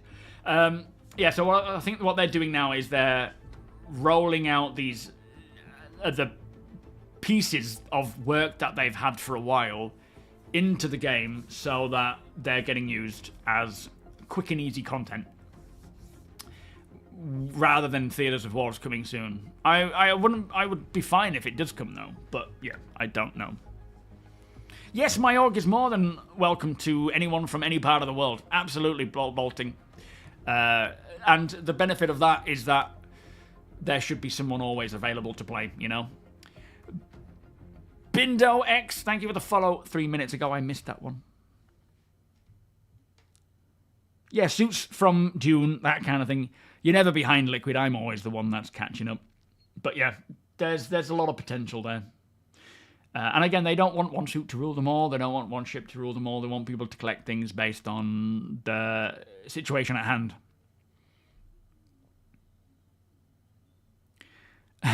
The Monster Hunter gameplay coming to Star Citizen right after Monster Hunter makes a big hit on the gaming community. It's clever. It's clever. Again, they're just like the developers create all these things, these systems, these creatures, these mechanics, and then the mission team are like, oh, we can use that, we can use that, we can grab that, let's contact the economy team. There you go. Which is kind of cool. Because as more of these features and mechanics and systems come in, there's more diversity to be used there. And the dynamic mission system will just pull things from, you know, from every... Think about is it Men in Black 2, where you've got that postman in that little cart who's like loads of arms doing this. That's kind of what the dynamic mission system does with all the available mission system mechanics. If you wanted a visual. Maybe he'll send Banu FPS weapons. He'll sell Banu. CIG did say they were next after finishing Vault. Did they say that? I missed that. That's cool. I know there's some unique items that he crafts. Like weapons and items. So it could be Banu specific. But I think they're just kind of fashioned out of crap that you bring him. But also he can craft you ships and armors and things like that. So yeah, he's definitely going to be bringing some pretty interesting things to the verse. They haven't been approached by Herbert Estate with regard... Is that to do with Dune? One of the worm variants I saw at CitizenCon video looked awfully similar to something from Alien Prometheus. Was that the swamp one? Is that the one you're thinking of?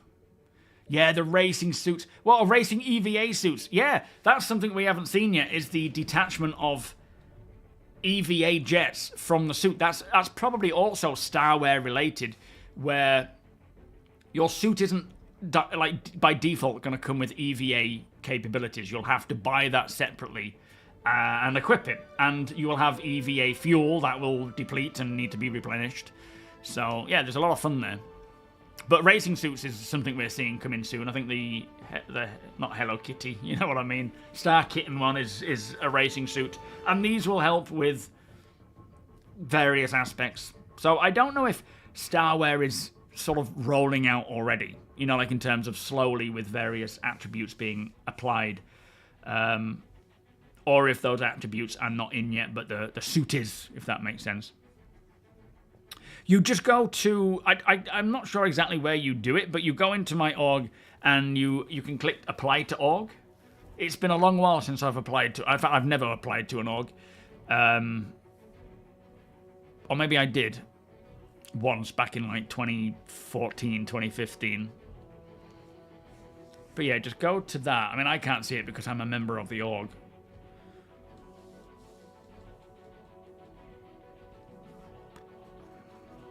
And then you just apply. You don't have to say anything. It's fine. You don't have to put anything. You can say whatever you want, but don't worry, you don't have to. I do get a kick out of reading some of these comments, though. The benefits of joining the org. At this time, not too much, because we're not doing much in terms of org-specific gameplay. But as time goes on, there will be the fact that you have access to a lot of other vehicles that you might not have access to before. There will be protection in numbers. There will be support. There will be things like access to certain loot. There's also... yeah, I don't know yet. Until they expose what we can do, and then we can think of our own benefits on top of that. There's not really much I can say about it, and at the moment there's not really much.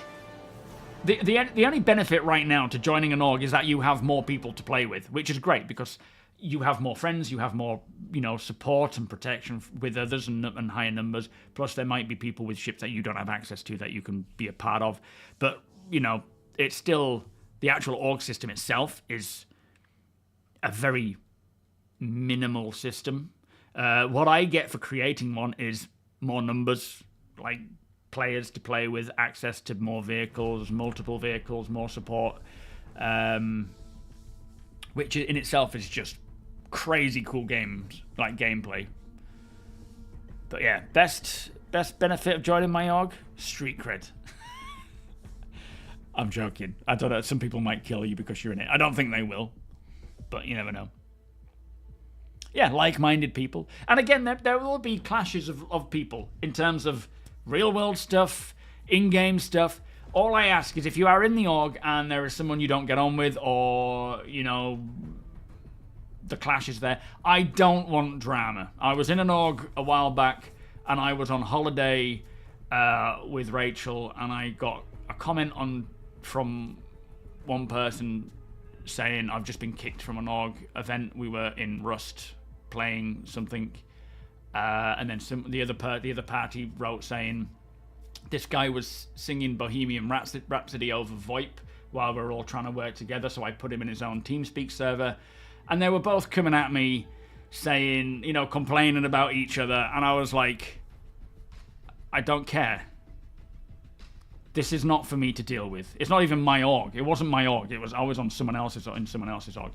That kind of crap I do not want to deal with. So please do me a favor. If there is people that you do not enjoy playing with or that you clash with, just avoid playing with them. Play with someone else, or you know, do your best to. I'm not saying like if someone's rude or nasty to you or horrible or you know, all the above, to keep quiet about it. Definitely let me know. But there's actual problems and then there's pettiness, and I can't be bothered with that. Yo, Defcon, how you doing? Need a more finished game for gaming. What's this regards to? Sorry. Google Alien Hammerpede and you'll see the similarities. Okay, is it Cave Valakar? So, Alien Hammerpede. When does the new Alien... Oh yeah, it does. It looks very much like it. When does the new Alien Earth come out? Is that March? That's this month, isn't it?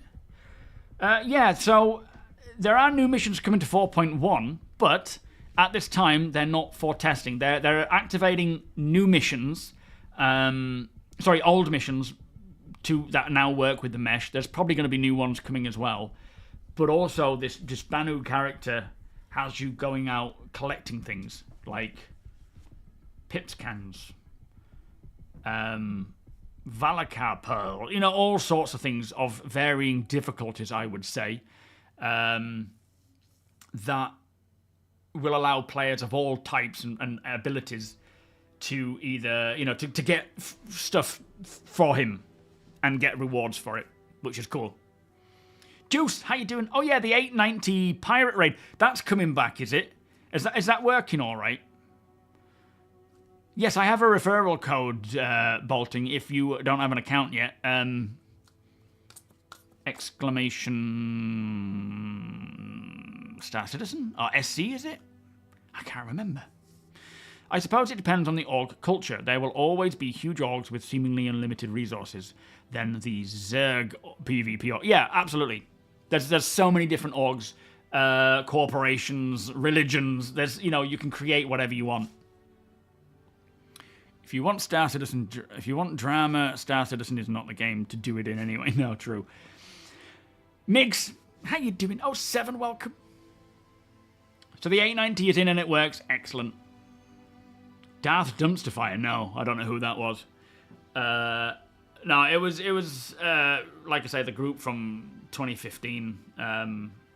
Most of them, I don't think, even play Star Citizen anymore. But yeah, it was like, please stop. I was walking, I think I was in London at the time, and I was like, just stop. It's so embarrassing. Oh, man. Yeah, there's a lot of bullshit when it comes to orgs. And as you know, I'm not a BS person. I couldn't be bothered with it. There is too much pettiness in these sorts of things. So I will be running it very much in a sort of cut and dry way where if people can't get on, then so be it, you know. Not saying that it'll be that harsh, just there are more important things going on. And I ask people to take it into their own initiative to be like, okay, I don't like that person, so I'm going to go and play with these people instead, right? There's a lot of people in the org. I don't expect everyone to get on. I don't expect to get on with everyone in the org. But there's enough people that you can be like, okay, I won't play with them. I'll just go and play with them instead. If we haven't joined your org, should we just keep sending you AUC to help? No, it's fine. It's all good. We can make our way. DC, welcome. I am just hoping for more missions like Price of Freedom from Twitch. From Twitch Pachica. Yeah, they did the mission system refactor, which was necessary to make it work with server meshing. They also worked on this dynamic mission, which will add a lot more diversity to missions themselves, with a lot more aspects to it. Not just like this is a courier mission and this is this mission. It might be this is a courier mission, now it turns into this kind of mission and so forth. Not that that sounds great, not in every circumstance. But yeah, they want to expand on it a lot. And we should start seeing that roll out alongside Reputation a lot more. And no longer just MobiGlass, walls of text to give us the mission. There will be a lot more. They're working on more voiced mission givers. And again, I suspect this is com-called, like performance capture mission givers using comms. Not necessarily face-to-face, although that will be nice. But it's probably a lot quicker and easier as a middle ground to go from not having anybody physically there to give a mission like they used to, or the opposite end being just a wall of text on your MobiGlass, to an actual, like a face on your comms, which is kind of cool. Oh yes, summer 2025, wasn't it? Of course.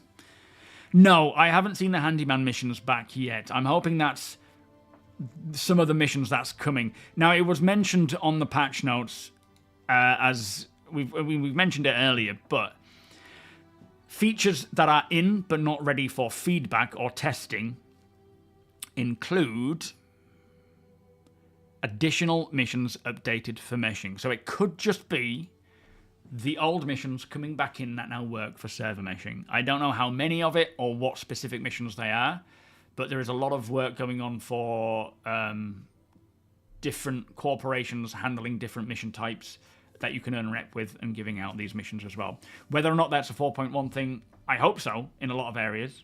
Like, we're definitely getting some more missions with 4.1, but I think we will see them roll out in 4.1.1, 0.2, 4.2, 4.3, 4.3.1, just continuously from now on. Yeah, me too, Deke. Yeah, absolutely. Don't care what the missions are, just let me see this Banu guy. Can't wait. Ready or Not on a space yacht. Yeah, absolutely. I used to enjoy playing that mission, but hopefully with the way things are in game now, it's a little bit more intriguing and interesting and nuanced. But yeah, I haven't tried it yet. Is there anything different to the 890 jump mission, or is it just it's the same, but as it was? You have to buy the game first, Bolting. That's the way to do it, mate. Whenever you are ready, mate, we are here for you. Wednesday is when we'll be playing again on stream. Oh dear. Oh, tears. And we will be continuing on with Supply or Die. But there's so much more I want to do in game. I like the Supply or Die because it's resource gathering. So you can have people going out mining and gathering stuff. We can have us doing all the salvaging, and then going together as a group to kind of sell it on, which will be nice. From what I have seen, especially in in-game chat, if you want to be a drama queen, there are plenty of sensible as well as toxic people around that will soon give you a reason to regret drama, yeah.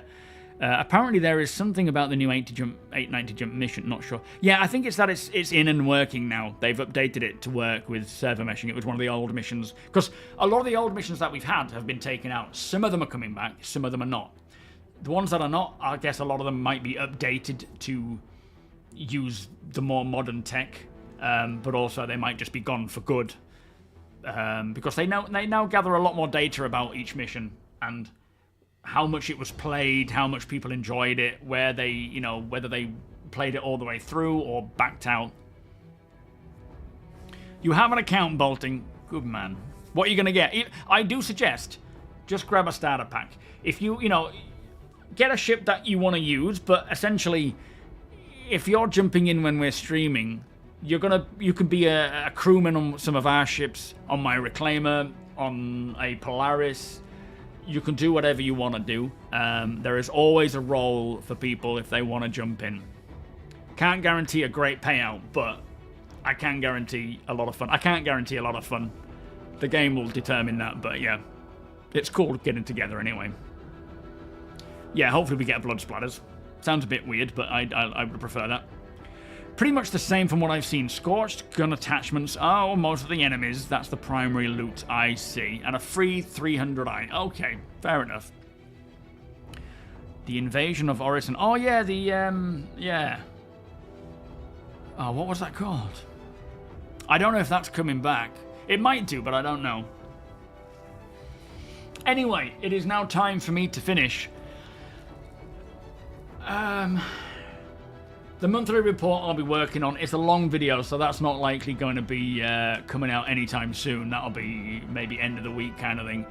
But, as we have heard, I will repost the... Or not repost, but reread the message of the day. So this is... They are currently putting together a new 4.1 build for potential PTU release to Wave 1 later today. So, whatever the instability issue was on the previous build, hopefully they fix that. They can get that out now, and we can get back to playing it and streaming it.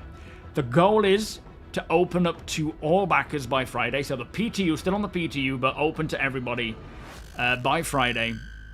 Tonight's build will have further collector and event updates, new ships in the Persistent Universe shops, the size 0 mining lasers for the ROC, and ROC mining bags in shops as well. So a lot of really good stuff coming out, and hopefully we'll see the missions, but it doesn't look like it. It's in like ready for testing focus. Yeah, lots of cool stuff there. We've got a stream on Wednesday, stream on Friday. Shouldn't be anything interrupting the streams this week. I will cover the patch notes likely on Wednesday. Hopefully, if it drops in time tonight, I'll get to play it and actually get some hands-on footage. If not, I'll be streaming it tomorrow on the PTU. Oh no, hang on. Oh. We might have to split it, so I do a bit of PU streaming as well as running that RMC through to Pyro. We'll have to kind of gauge it that way. Yeah, I need some sleep. So tired. But other than that, do check out Into the AM, our new channel sponsor. Much appreciation from them for sponsoring the channel. You get 10% off. I get a kickback as well, anything purchased. Other than that, I don't think there's much else going on. Thank you, Skulls. Appreciate the... yeah, to everybody, thank you so much for those who have... Oh, for the lurkers, for the viewers, for the chatters. Obviously, for the subbers, the gift subbers, the cheerers, the patrons, all of you. Thank you so much. Thank you so much. Oh, yeah, that's my camping channel. I am working on a new video. Got some found footage. It's not a horror film. I just found some footage on my PC from a previous camp and thought I might be able to put it into a video. Yo, Matt, how you doing? Yeah, if you're going to buy anything from them, gal, by all means use the link and get you 10% off. And again, it'll provide me with a kickback. Plus, it will keep the sponsor going. So, that's good. Right. Let's find... Sleep well, sweet prince. I probably won't. We'll see. Let me see who is live. The Blair Brit Project, yeah. Got some found footage of me camping in a local wood. That was the night, though. It didn't... You don't hear it on the camera because I wasn't recording. But I was fast asleep and I heard the most horrific screech, scream, whatever it was. And I immediately woke up, you know, pooping myself. But then almost just as immediately, just determined in my head that that must have been like a creature, like an owl attacking a mouse or a shrew or something, and it squealing. It was its death rattle. So it was kind of like, oh my god, and then, oh, it's fine. And I went back to sleep again. It was very strange. All right, what have we got? Let's see if we've got any of my followers streaming right now. I assume Apoc, you're not live right now. We've got Time of Chaos. We might send it his way. We might send it Chaos his way. I'm thinking so. It's been a while since I've raided him. Tastes like curry. The 5 stars on. But yeah, we'll send it... Where is he? Time of Chaos. There he is. He's a boy local to me, in fact. Just up the road. Bit further than that. Juice, thank you for the follow, by the way. So, /raid time underscore, oops, of underscore chaos. Okay. See you all on Wednesday. Here's to 4.1 going to wave 1. Well, not going to wave 1, but coming out again tonight. I'll try and delve in when I can to see what I can find. I would love to do some... do you know what? I want to camp. There's a place at Loch Awe. Well, there's a loch in Scotland called Loch Awe, which is the loch where my MacArthur ancestors hail from. Apparently when we helped Robert the Bruce beat the MacDougalls, I think it was, he gave us land. And there is actually a castle or a castle ruins on Loch Awe, which is supposed to be a potential old castle that was the castle handed to the MacArthur clan back in the day. So I would love to do like a trip out there and camp at that castle. That would be kind of cool, just living in an environment where my ancestors roamed around. Crazy. Anyway, we digress. This is my end screen. Have a great evening, much love, and enjoy Time of Chaos streams. Bye-bye.